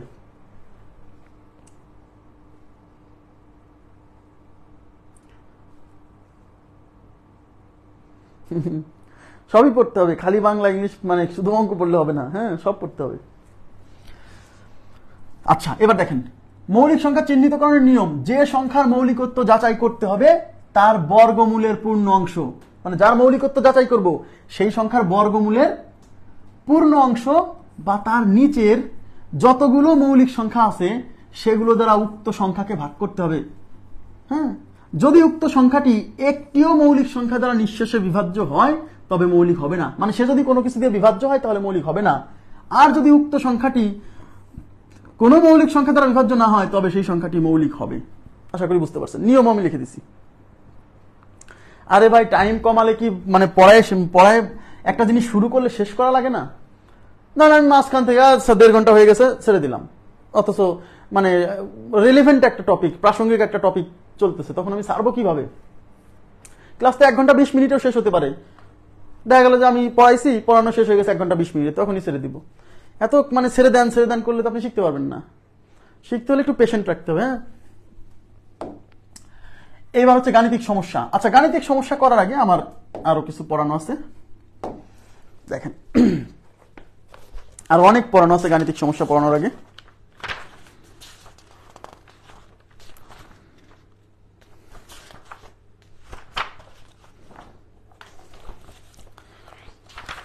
আপনাদের একটা কথা বলি আজকে, এটা বিশ্বাস অনেকে মনে করতে পারেন যে আমি চাপাবাজি করতেছি। আমি আপনাদের মানে বছরে আমি একটা ব্যাচই পড়াই, জানেন, একটা ব্যাচই পড়াই, এবং আমি ওভারল্যাপিং করে সাধারণত 2টা ব্যাচের ক্লাস রাখি না, যে এইটা ক্লাস করে আবার পরে আর একটা ক্লাস নিব, মানে 9টা থেকে 1টা, 9টা থেকে 10টা, 10টা থেকে 11টা, এরকম রাখি না। কেন? মনে করেন আমি একটা টপিক পড়াচ্ছি, সেই টপিকটা এমন একটা পর্যায়ে আসছে যে শেষ হলো না, মানে আমার আরো 10 মিনিট 15 মিনিট টানতে হবে, এরপরে যদি আরেকটা ব্যাচ থাকে তাহলে তো আমাকে ওই সময় ছেড়ে দিতে হবে। এই জন্য আমি একদিনে 2টা ব্যাচ রাখি না সাধারণত, রাখলেও মাঝখানে আধা ঘন্টা 40 মিনিট গ্যাপ রাখি, যাতে যদি টাইম লাগেও সেটা যেন কভার করা যায়। কিন্তু আপনাদের ধৈর্য নাই অনেকের, এরকম করলে হবে না, একটু বেশি পড়তে হবে। আচ্ছা, এই যে আমরা মৌলিক সংখ্যা চিহ্নিতকরণের নিয়ম শিখলাম না, দেখেন এই মৌলিক সংখ্যা চিহ্নিতকরণের এই নিয়মটাকে বলে, এদিকে তাকান, এখন বাস্তব জীবনের সাথে মিলাই দিব। এই মৌলিক সংখ্যা চিহ্নিতকরণের নিয়মটা এখন বাস্তব জীবনের সাথে মিলাই দিব। মৌলিক সংখ্যা চিহ্নিতকরণের এই নিয়মটাকে বলে কাকে কাকের মাংস খায় না। সবাই মনোযোগ দেন, কাকে কাকের মাংস খায় না। মৌলিক সংখ্যা চিহ্নিতকরণের এই নিয়মকে বলে কাকে কাকের মাংস খায় না। এখন প্রশ্ন হচ্ছে কাকে কাকের মাংস খায় না, এটা একটা প্রবাদ, বুঝছেন? এটা একটা প্রবাদ, মানে এটা আসলে কি? এটা আসলে কি? কাক তার স্বজাতির মাংস খায় না, কাক তার স্বজাতির মাংস খায় না, মানে কাকের অন্য একটা কাকের মাংস মরে থাকলেও খাবে না, যদি এক্সট্রিম লেভেলের ক্ষুধার্ত না হয়, তাহলে কাকে কাকের মাংস খায় না, স্বজাতির মাংস খায় না। হ্যাঁ, আচ্ছা মনে করেন, একটু এদিকে তাকান, মনে করেন কোন একটা জায়গায় 4টা পাখি মরে পড়ে আছে, 4টা পাখি মরে পড়ে আছে এক জায়গা।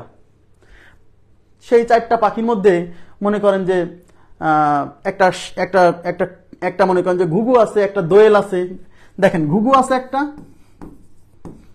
দোয়েল আছে একটা, শালিক আছে একটা, আর হচ্ছে কাক আছে একটা। এই চারটা ডেড বডি মৃত পাখি, 4টা মৃত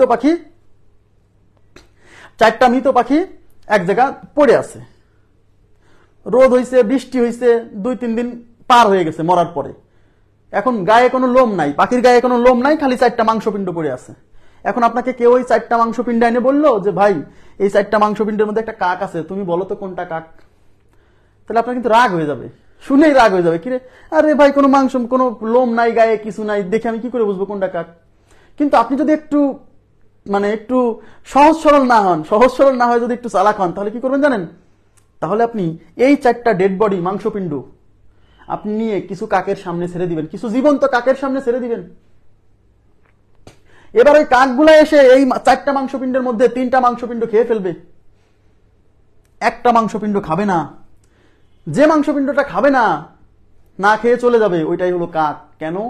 কাকে কাকের মাংস খায় না। আপনি চিনতে পারেন নাই, কিন্তু ওরা তার স্বজাতির চিনছে যে এটা হলো আমার স্বজাতি কাক, এটা খাওয়া যাবে না। ওরা অন্য 3টা মাংসপিণ্ড খেয়ে চলে যাবে আর একটা মাংসপিণ্ড রেখে যাবে। ওই মাংসপিণ্ড তুলে এনে আপনি বলবেন এইটাই কাক। এবার তুমি ডিএনএ টেস্ট করে দেখো যে এটা কাক কিনা। কথা কি বুঝতে পারছেন? তার মানে কাকে কাকের মাংস খায় না, মৌলিক সংখ্যাকে ভাগ করে না। এবার দেখেন, তাইলে আমি একটা এক্সাম্পল নিই। নিচের কোন সংখ্যাটি মৌলিক? সবাই একটু তাকান। আমরা এই মৌলিক সংখ্যাকে কাক ধরবো। মৌলিক সংখ্যা ইজ ইকুয়াল টু কাক। দেখেন জিনিসটা রিলেট করতে পারবেন। হ্যাঁ, মৌলিক সংখ্যা ইজ ইকুয়াল টু কাক। মৌলিক সংখ্যা ইজ ইকুয়াল টু কাক মানে মৌলিক সংখ্যা হলো কাক। নিচের কোন সংখ্যাটি মৌলিক? নিচের কোন সংখ্যাটি মৌলিক?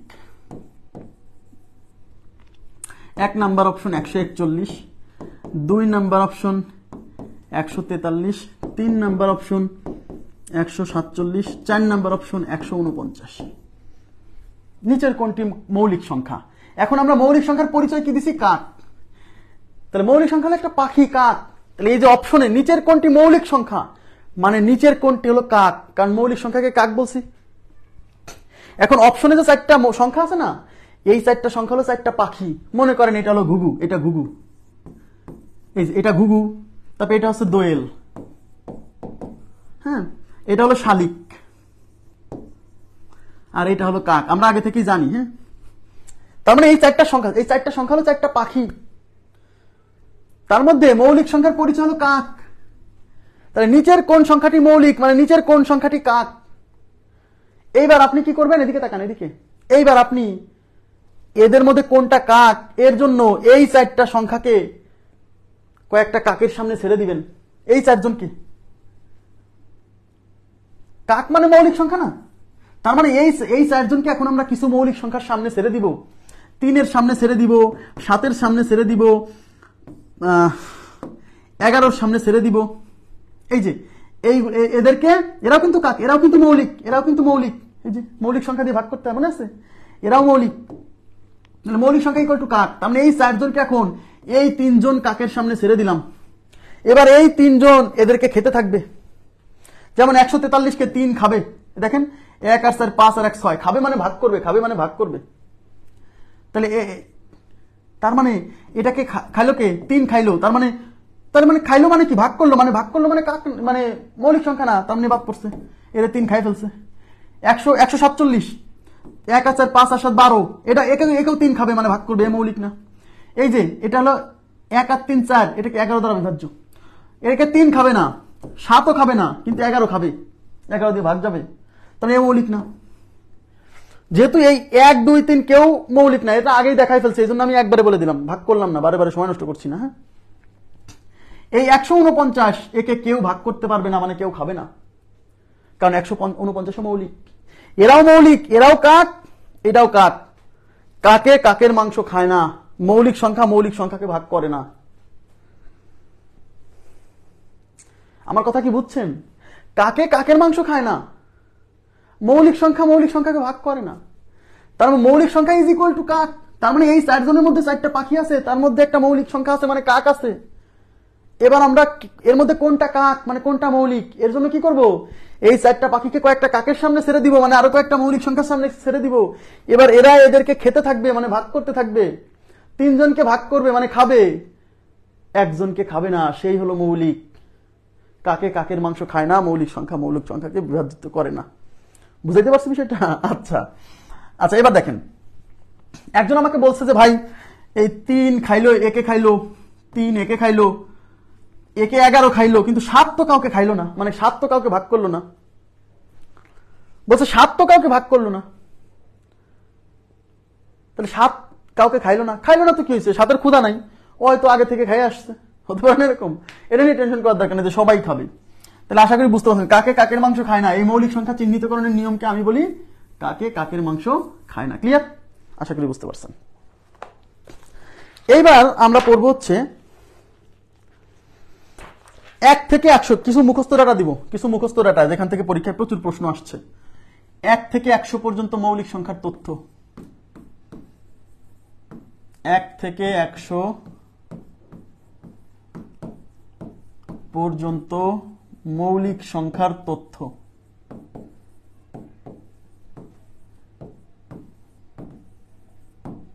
এক থেকে 100 পর্যন্ত মৌলিক সংখ্যার তথ্য। সবাই মনোযোগ দেন। 7 147 কে খায়, কিভাবে খায়? 147 কে 7 দ্বারা বিভাজ্য। 7 ও আচ্ছা, তাই তো, হ্যাঁ 7 দ্বারা বিভাজ্য। ওকে আগে 3 আগে খাইয়ে ফেলছে, এই জন্য 7 পর্যন্ত যাই নাই। ওকে আগে 3 খাইয়ে ফেলছে, এই জন্য 7 পর্যন্ত আমরা যাই নাই। হ্যাঁ, এটা 7 দ্বারা বিভাজ্য, রাইট।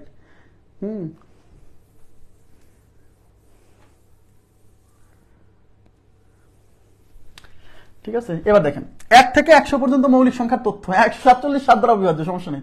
3 দিয়ে বিভাজ্য গেছে তো, আমি আর ওই পর্যন্ত যাইনি, বুঝছেন? দেখেন 4 4 2 2 3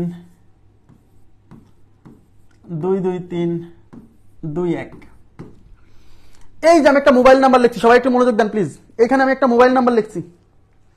এই খেলার আপডেট, এত খেলার আপডেট, খেলা কিসের এত? পড়ালেখার মধ্যে কিসের খেলা? খেলাধুলা বাদ, পড়েন। হ্যাঁ, খেলাধুলা দেখে কোনো লাভ নাই। ইন্ডিয়া পাকিস্তান দেখে কি, বাংলাদেশ শ্রীলঙ্কা দেখে কি? 4 4 2 2 3 2 2 3 2 1, এটা একটা মোবাইল নাম্বার। এই মোবাইল নাম্বারটা মুখস্থ রাখবেন। অনেকে এইভাবে মুখস্থ না করে এরকম করে 44 22 322 321। আপনি এইভাবে মুখস্থ রাখলেও হবে, এইভাবে মুখস্থ রাখলেও হবে, কিন্তু মুখস্থ আপনাকে রাখতে হবে। যেভাবেই মুখস্থ রাখেন না কেন, মুখস্থ আপনাকে রাখতেই হবে। তবে আমি এইটা প্রিফার করি 44। দেখেন কেন প্রিফার করি? 223 সংখ্যাটা 2 বার রিপিট হয়েছে।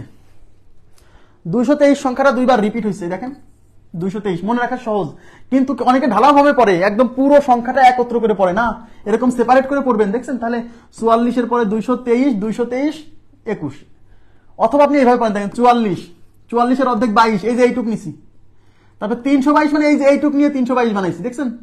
তারপর 321 মানে এই যে 321, মানে এইটা আর এইটা একই। অনেকে বলে যে ভাই আমার কাছে এটা সহজ, কেন? বলছে 44 এর অর্ধেক 22, তারপরে 322 আর 321 দুইটা ক্রমিক সংখ্যা। আমি কইছি ভাই যেভাবেই পারেন মনে রাখেন, খালি মনে রাখেন। এখন এটা একটা মোবাইল নাম্বারের মতো মনে রাখেন। জীবনে তো অনেক মোবাইল নাম্বার মুখস্থ করছেন, করেন নাই? আর একটা মোবাইল নাম্বার করেন মুখস্থ, সমস্যা কি? বলছে ভাই এই নাম্বারে কি কল যাবে? না, এই নাম্বার, এটা মোবাইল নাম্বারে কল যাবে না, কিন্তু পরীক্ষার হলে এই নাম্বার কাজে লাগবে। কি কাজে লাগবে দেখেন, সবাই এবার মনোযোগ দেন। এই মোবাইল নাম্বারটা আসলে কিসের মোবাইল নাম্বার? এটা আমি মোবাইল নাম্বার কেন বলছি দেখেন,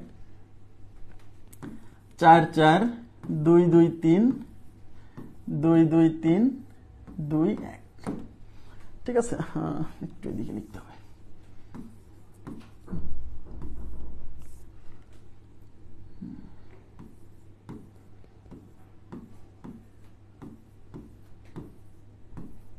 আচ্ছা, এই যে প্রত্যেকটা ডিজিট না, এই প্রত্যেকটা ডিজিট হচ্ছে প্রতি 10 ইন্টারভালের মধ্যে কয়টা মৌলিক সংখ্যা আছে সেটা আপনাকে বোঝাবে। এই প্রতি এই 4, এই যে 4 না, একটু তাকান, একটু তাকান।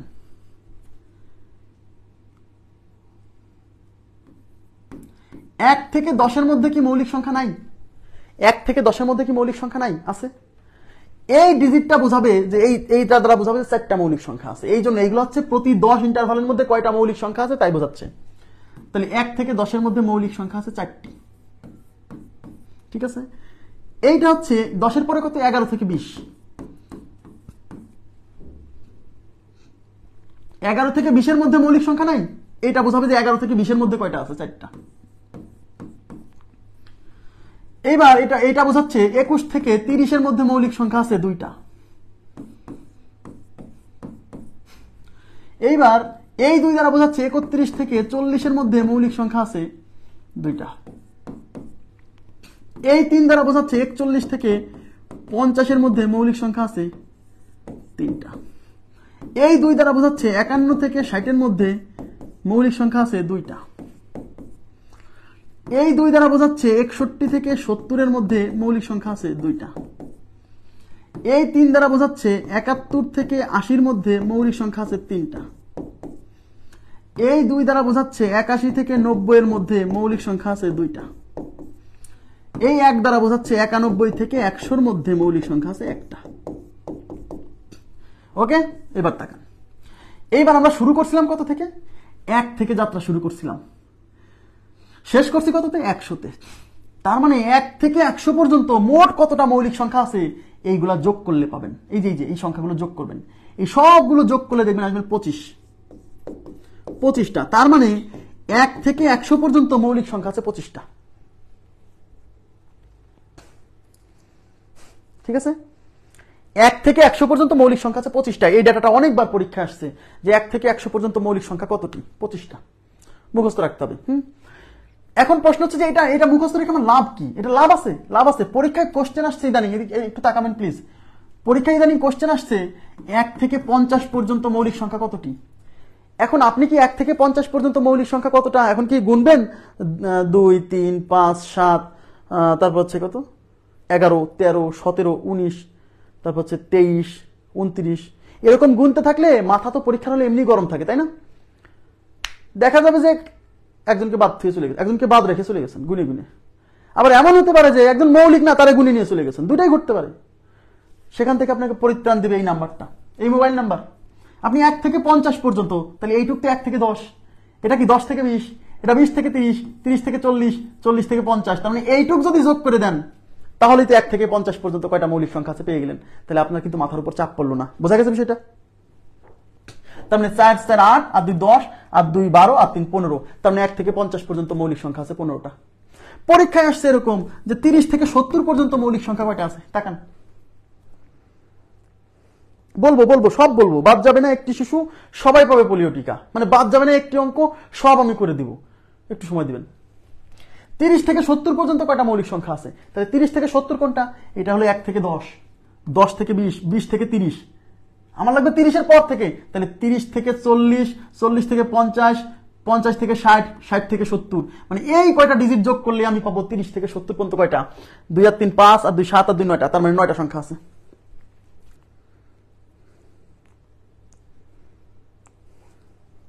11টা কেমনে? 2 আর 3 5 আর 2 7 আর 2 9টা, 9টা 11টা কিভাবে হলো? 30 থেকে 40 না, 30 থেকে 70 না, 1 থেকে 10, 10 থেকে 20, 20 থেকে 30, এই পর্যন্ত নেওয়া যাবে না। 30 এর পর থেকে, তাহলে 30 থেকে 40, 40 থেকে 50, 50 থেকে 60, 60 থেকে 70।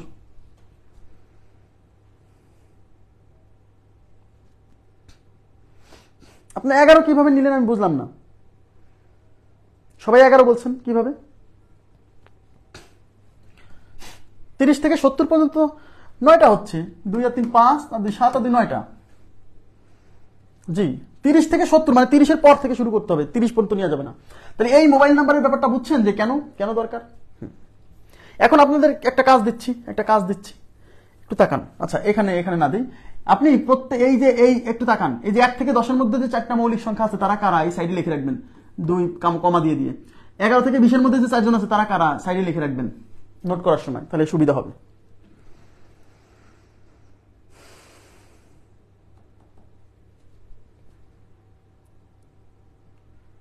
আচ্ছা, এবার দেখেন, তাহলে 1 থেকে 100 পর্যন্ত মৌলিক সংখ্যার ইনফরমেশন কিন্তু আমি বুঝালাম।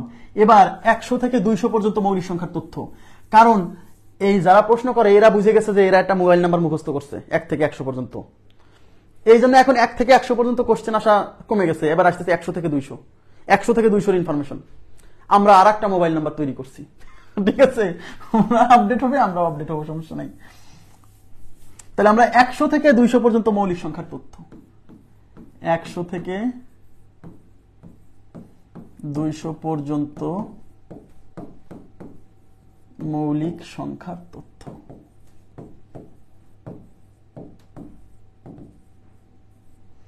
100 থেকে 200 পর্যন্ত মৌলিক সংখ্যার তথ্য। 1 থেকে 100 পর্যন্ত আমরা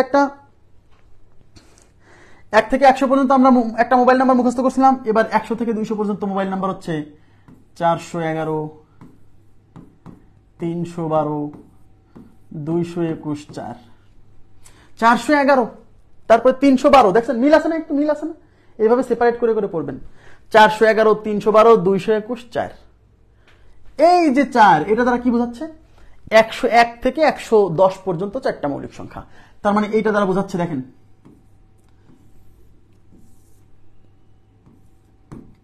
101 থেকে 110 পর্যন্ত মৌলিক সংখ্যা 4টি, 111 থেকে 120 পর্যন্ত এই যে এই সংখ্যাটা বোঝাচ্ছে একটি, ঠিক আছে। 121 থেকে 130 পর্যন্ত এই সংখ্যা বোঝাচ্ছে যে একটি। 131 থেকে 140 পর্যন্ত এই সংখ্যা বোঝাচ্ছে যে তিনটি, ঠিক আছে। 141 থেকে 150 পর্যন্ত এই সংখ্যা বোঝাচ্ছে যে একটি, সেই একটা কিন্তু 149, আমরা একটু আগে টেস্ট করে আসছি। হ্যাঁ, 151 থেকে 160 পর্যন্ত মৌলিক সংখ্যা আছে দুইটি। আরে 151 থেকে 160, এই যে এখন ভুল হয়েছে। এবার 161 থেকে 170 পর্যন্ত মৌলিক সংখ্যা আছে দুইটি। এবার 171 থেকে 180 পর্যন্ত মৌলিক সংখ্যা আছে দুইটি। 181 থেকে 190 পর্যন্ত মৌলিক সংখ্যা আছে একটি। 191 থেকে 200 পর্যন্ত মৌলিক সংখ্যা আছে চারটি। তাহলে এখানে কাভার হয়েছে কত থেকে কত? আচ্ছা, এই নাম্বার এখানে কাভার হচ্ছে কত থেকে? 101 থেকে 200 পর্যন্ত। তাহলে 101 থেকে বা 100 থেকে 200 পর্যন্ত কতগুলো মৌলিক সংখ্যা আছে কিভাবে পাবো? এই সবগুলো যোগ করবেন। তার মানে 100 থেকে 200 পর্যন্ত মৌলিক সংখ্যা আছে, সবগুলো যোগ করলে আসবে 21টি। কতটি? 21টি। তার মানে 100 থেকে 200 পর্যন্ত মৌলিক সংখ্যা আছে 21টি, ঠিক আছে। 100 থেকে 200 পর্যন্ত মৌলিক সংখ্যা 21টি। যেমন 1 থেকে 100 পর্যন্ত বলছিলাম কত? 25টি। 100 থেকে 200 পর্যন্ত কতটি? 21টি। এবার আপনাকে একটা হোমওয়ার্ক দিচ্ছি, এদিকে তাকান প্লিজ, হোমওয়ার্কটা নেন, এই কাজটা করবেন।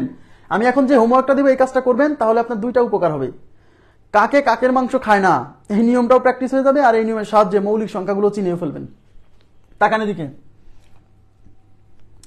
এই যে 151 থেকে, এদিকে তাকান, এই যে 151 থেকে 160 না, এই 151 থেকে 160 এর মধ্যে কয়টা মৌলিক সংখ্যা আছে? এদিকে তাকাতে বলছি, দুইটা মৌলিক সংখ্যা আছে। আপনার কাজ হচ্ছে, হোমওয়ার্ক হচ্ছে, ওই দুইটা মৌলিক সংখ্যা কে এটা খুঁজে বের করবেন। খুঁজে বের করে এই পাশে লিখে রাখবেন। এখন 151 থেকে 160 এর মধ্যে মৌলিক হওয়ার পসিবিলিটি কার কার আছে? আপনারা একটু কমেন্ট করেন তো প্লিজ, আমি জানতে চাই। 151 থেকে 160 এর মধ্যে মৌলিক হওয়ার পসিবিলিটি কার কার আছে? একটু রেসপন্স করেন। কার কার মৌলিক হওয়ার পসিবিলিটি আছে? কার কার?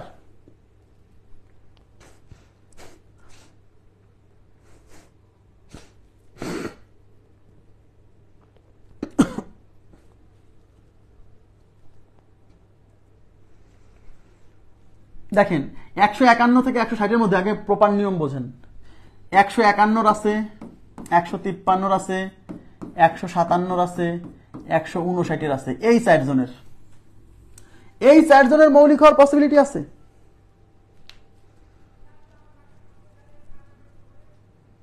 এই 4 জনের মৌলিক হওয়ার পসিবিলিটি আছে, কারণ আমরা পড়ছি একটু আগে জোড় সংখ্যাগুলো মৌলিক হতে পারে না। তাই 151 থেকে 160 এর মধ্যে যে জোড়গুলো আছে সেগুলো বাদ দিয়ে দিচ্ছি, এগুলো তো মৌলিক হতেই পারে না।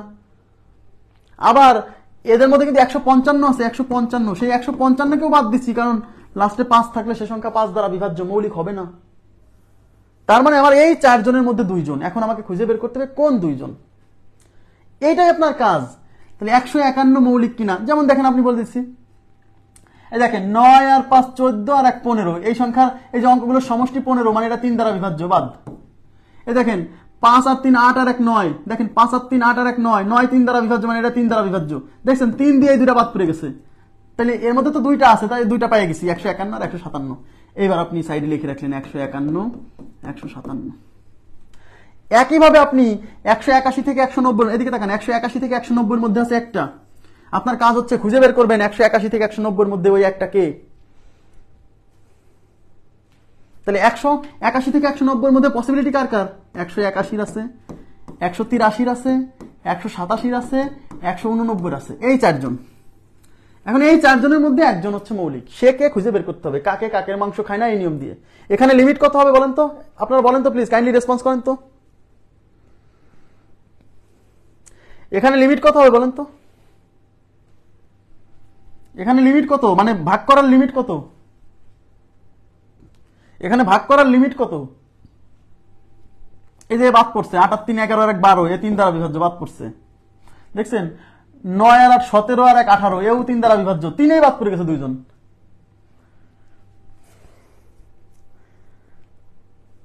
আরে বাবারে, লিমিট হলো বর্গমূল, বর্গমূল করতে হবে এদের বর্গমূল। এই যে 181, এগুলো তো সব সিমিলার, কাছাকাছি নাম্বার না, 13 দশমিক সামথিং, এদের বর্গমূল আসবে 13 দশমিক সামথিং, মানে লিমিট হলো 13, মানে আমাকে 13 পর্যন্ত ভাগ করতে হবে। 13 পর্যন্ত মৌলিক আছে 3, 7, 11, 13, তার মধ্যে 3 দিয়ে এই দুজন বাদ পড়ে গেছে। এখন দেখেন 3 81 3 দিয়ে যায় কিনা, 8 আর 1 9 আর 1 10, 10 3 দ্বারা বিভাজ্য না। এবার 7 দিয়ে দেখেন, 7 দিয়ে ভাগ করতে হলে 81 কে 7 দিয়ে ভাগ করেন, 7 দুগুণে 14, থাকলো হচ্ছে 4, 4 এর পর 1 41, 7 দিয়ে যায় না। তাহলে এবার 11 দিয়ে, একটার পর একটা নেন, 1 আর 1 2, 2 মাইনাস 8, থাকলো -6, -6 11 দ্বারা বিভাজ্য না, হলো না।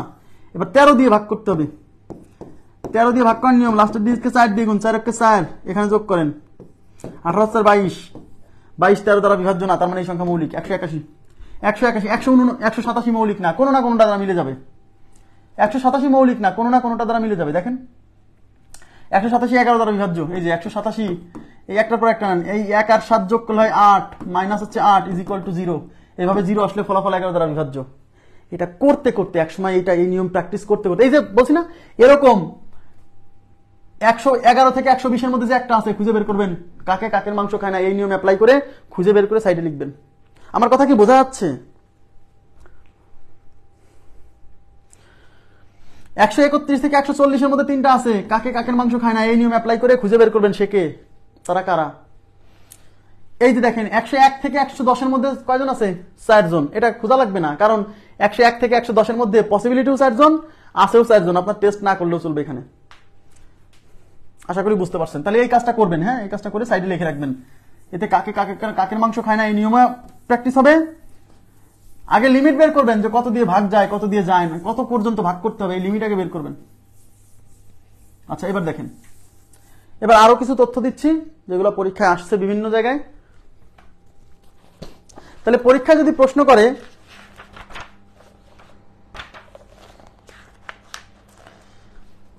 তাহলে 1 থেকে 100 পর্যন্ত মৌলিক সংখ্যা 25টা,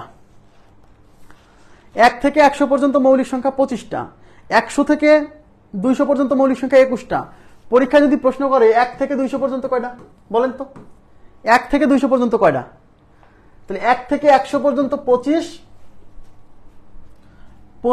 আর 100 থেকে 200 পর্যন্ত 21, তাহলে 25 আর 21 যোগ করলে কয়টা, 46টা। তার মানে 1 থেকে 200 পর্যন্ত যদি বলে তাহলে উত্তর হচ্ছে 46টা। উত্তর কত? 46টা। ভাই নোট দেই কখন? নোট দেই হচ্ছে 24 ঘন্টা পরে, 24 ঘন্টা হবে এই ক্লাস শেষে, ক্লাসের শেষে নোট পাবেন, একটু ধৈর্য ধরতে হবে। তাহলে আমি ইনফরমেশন লিখে দিচ্ছি, 1 থেকে 200, 1 থেকে 200 পর্যন্ত মৌলিক সংখ্যা ইজ ইকুয়াল টু 46টা। কেন 46? 1 থেকে 100 25, 100 থেকে 200 21, তাহলে 1 থেকে 200 হবে 25 যোগ 21 46টা। এইভাবে মনে রাখতে পারেন, আলাদা করে মুখস্থ না রাখে। 200 থেকে 300 পর্যন্ত, 200 থেকে 300 পর্যন্ত মৌলিক সংখ্যা হচ্ছে 16টা। 300 থেকে 400 পর্যন্ত মৌলিক সংখ্যা 16টা, 300 থেকে 400 পর্যন্ত মৌলিক সংখ্যা 16টা। 400 থেকে 500 পর্যন্ত মৌলিক সংখ্যা 17টা। ঠিক আছে, আর একটা মনে রাখবেন, সেটা হচ্ছে 1 থেকে 500 পর্যন্ত, 1 থেকে 500 পর্যন্ত মৌলিক সংখ্যা 95টা। এগুলা আসছে একবার দুইবার করে। আর 1 থেকে 1000 পর্যন্ত, 1000 পর্যন্ত মৌলিক সংখ্যা 168টা, 168টা। এই কয়টা ইনফরমেশন মনে রাখতে পারেন। হ্যাঁ, 1 থেকে 1000 পর্যন্ত, 1000 1 থেকে 1000 পর্যন্ত মৌলিক সংখ্যা 168টা। তারপর আমি আরেকবার চেক করে দিচ্ছি। জি, আরো কিছু ইনফরমেশন এখানে মনে রাখতে হবে, সেটা হচ্ছে, মুছে দিলাম এগুলা, মুছে না দিই, অন্য পেজে নিই। 1 থেকে 100 পর্যন্ত মৌলিক সংখ্যার সমষ্টি, 1 থেকে 100 পর্যন্ত মৌলিক সংখ্যার সমষ্টি 1060, 1060, 1060। এটা প্রাইমারি পরীক্ষা আসছে, বিগত সালের প্রশ্ন, সুতরাং মুখস্থ রাখতে হবে। এই 1 থেকে 100 পর্যন্ত মৌলিক সংখ্যার সমষ্টি বা যোগফল, সমষ্টি বা যোগফল মানে 1 থেকে 100 পর্যন্ত যে কয়টা মৌলিক সংখ্যা আছে বলেন তো? 25টা মৌলিক সংখ্যা আছে না? এই 25টা মৌলিক সংখ্যা যদি আপনি বের করে যোগ করেন তাহলে 1060 আসবে, মানে 1060 আসবে। এই প্রশ্নটা যদি আপনার মুখস্থ থাকে তাহলে পরীক্ষার হলে অ্যান্সার করতে যাবেন। আর যদি এই প্রশ্ন মুখস্থ না থাকে যে 1 থেকে 100 পর্যন্ত মৌলিক সংখ্যার যোগফল 1060, তাহলে এই প্রশ্নের উত্তর করতে যান না। কেন? কারণ 1 থেকে 100 পর্যন্ত যে 25টা মৌলিক সংখ্যা আছে সেই 25টা মৌলিক সংখ্যা আগে বের করতে হবে, তারপর যোগ করতে হবে। ভাই এই সময়টা আপনি পাবেন না, পাবেন না, মানে এইটা আপনাকে একটা ট্র্যাপ যে আপনি চেষ্টা করেন কিনা, চেষ্টা করলেই ফাঁসে গেলেন। মুখস্থ রাখতে হবে, কিছু করার নাই, কিছু জিনিস তো মুখস্থ রাখতেই হয়, তাই না? আচ্ছা, তাহলে 1 থেকে 100 পর্যন্ত মৌলিক সংখ্যা যোগ করলে হবে 1060, 1060। আচ্ছা, আরো কিছু ইনফরমেশন আছে।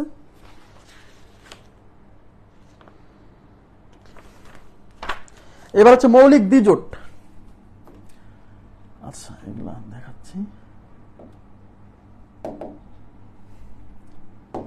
মৌলিক দ্বিজোট,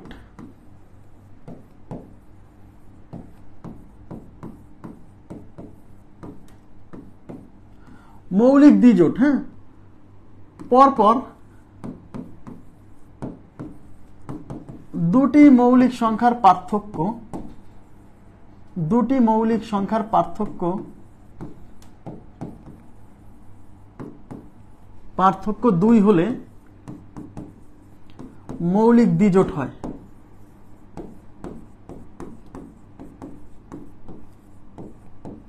মৌলিক দ্বিজোট হয় পরপর দুটি সংখ্যা, দুটি মৌলিক সংখ্যার পার্থক্য, কিন্তু আবার বলছি যে কোনো সংখ্যা না, পরপর দুইটা মৌলিক সংখ্যার পার্থক্য যদি 2 হয় তাহলে মৌলিক দ্বিজোট হবে। যেমন 3, 5, এটা একটা মৌলিক দ্বিজোট, কারণ 3 আর 5 দুইজনেই মৌলিক এবং এদের মধ্যে পার্থক্য 2, দেখছেন?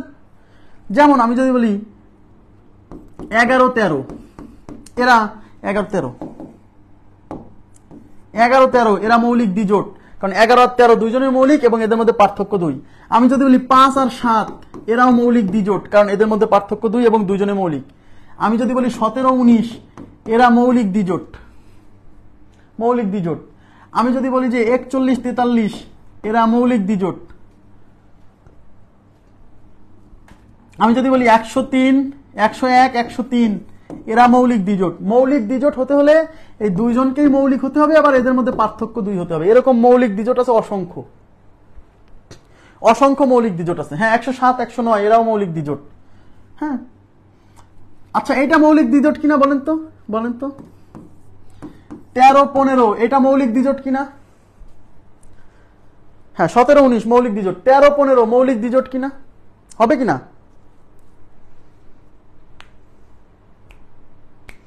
এরা কেন মৌলিক দ্বিজোট না বলেন তো? বা মৌলিক দ্বিজোট যদি হয় কেন হবে? এরা মৌলিক দ্বিজোট, এখানে পার্থক্য 2 না, দেখেন 13 আর 15 পার্থক্য 2 না, তাহলে মৌলিক দ্বিজোট হবে না কেন? হবে না কেন? পার্থক্য তো 2 আছে।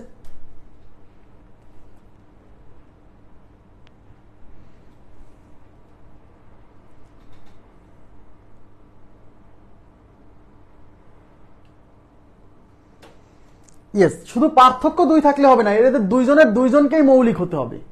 শুধু পার্থক্য 2 থাকলে হবে না, দুইজনের দুইজনকেই মৌলিক হতে হবে, তাহলে মৌলিক দ্বিজোট হবে। ঠিক আছে, খালি পার্থক্য 2 দেখেন না। এবার মৌলিক ত্রিজোট, মৌলিক ত্রিজোট,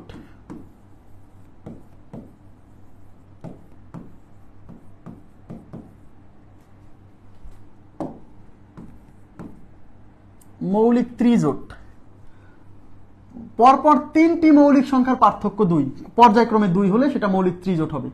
পরপর 3টি, ত্রি মানে 3, দ্বি মানে 2, দ্বিজোটে 2টা মৌলিক সংখ্যা, ত্রিজোটে 3টা মৌলিক সংখ্যা। আর সংখ্যা জগতে মৌলিক ত্রিজোট একটাই, সেটা হচ্ছে 3, 5, 7, এই একটাই মৌলিক ত্রিজোট, আর কোনো মৌলিক ত্রিজোট নেই। হ্যাঁ, মৌলিক ত্রিজোট সংখ্যা জগতে একটাই, 3, 5, 7, এর বাইরে আর কোনো মৌলিক ত্রিজোট নেই। মনে থাকবে?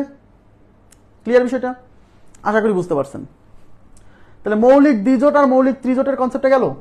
তাহলে 3, 5, 7, দেখেন 3 এর সাথে 5 এর পার্থক্য 2, 5 এর সাথে 7 এর পার্থক্য 2, পরপর 3টি মৌলিক সংখ্যার পার্থক্য পর্যায়ক্রমে যদি 2 করে হয় তাহলে এরা মৌলিক ত্রিজোট গঠন করে। আচ্ছা, তাহলে মৌলিক ত্রিজোট গেল। এইবার আমি আপনাদেরকে একটা হোমওয়ার্ক দিব। এই হোমওয়ার্কটা যারা প্র্যাকটিস করবে তারা আজকের ক্লাসটা মানে এনজয় করবে। হোমওয়ার্ক না করলে হবে না কিন্তু।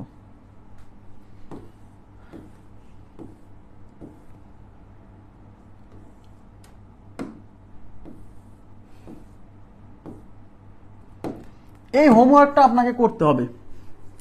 দেখেন এখানে আমি কি দিছি হোমওয়ার্কে কি লিখে দিছি দেখেন তো, নিচের সংখ্যাগুলোর মধ্যে কোনটি মৌলিক সংখ্যা এবং কোনটি মৌলিক সংখ্যা নয় চিহ্নিত করুন। এখানে আমি অনেক একটু বড় বড় সংখ্যা দিচ্ছি, দেখছেন? দেওয়ার কারণ কি জানেন? ওই কাকে কাকের মাংস খায় না, ওই নিয়মটা আপনার প্র্যাকটিস হবে যাতে এই একই জিনিস একই নিয়ম বারে বারে প্র্যাকটিস করলে এই নিয়মটা আপনার মাথায় গেঁথে যাবে। তাহলে ওই কাকে কাকের মাংস খায় না ওইটা দিয়ে লিখবেন 187 মৌলিক কিনা, এটা আপনি একদম প্রপার নিয়মে। কিন্তু প্রথমে 187 বর্গমূল নেবেন, সেটা কত দশমিক সামথিং, 13 দশমিক সামথিং। তারপর লিখবেন 187কে ভাগ করতে হবে, তাহলে কি কি দিয়ে? 3 দিয়ে, 7 দিয়ে, 11 দিয়ে, 13 দিয়ে। এদের মধ্যে কোনটি দিয়ে 187 ভাগ যায় সেটা নিচে লিখবেন। যদি কোনোটি দিয়ে ভাগ না যায় তাহলে মৌলিক। এভাবে চেক করবেন, প্রত্যেকটা চেক করবেন, চেক করে কোনটা মৌলিক কোনটা মৌলিক নয় এটা আপনি চেক করে রাখবেন। এটা কেউ কোনো ক্যালকুলেটর ব্যবহার করবেন না, হাতে প্র্যাকটিস করবেন। এতে বিভাজ্যতার নীতিও টেস্ট হয়ে যাবে, কাকে কাকের মাংস খায় না ওই নিয়মটাও প্র্যাকটিস হয়ে যাবে।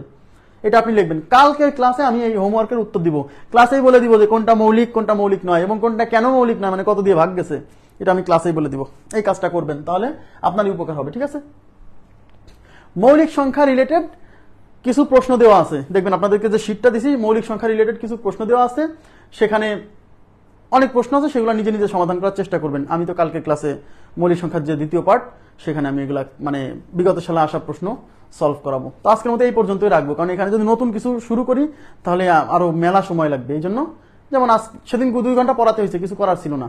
আজকে যেমন 15-20 মিনিট আগে শেষ হয়ে গেল, তাহলে একদিন একটু আগে শেষ হবে, একদিন দেরি হবে, এরকম তো আসলে বাধা ধরা ভাবে ক্লাস নেওয়া যায় না। হ্যাঁ, তো আজকের মতো এই পর্যন্ত রাখছি। ভালো থাকবেন সবাই, আল্লাহ হাফেজ, শুভরাত্রি।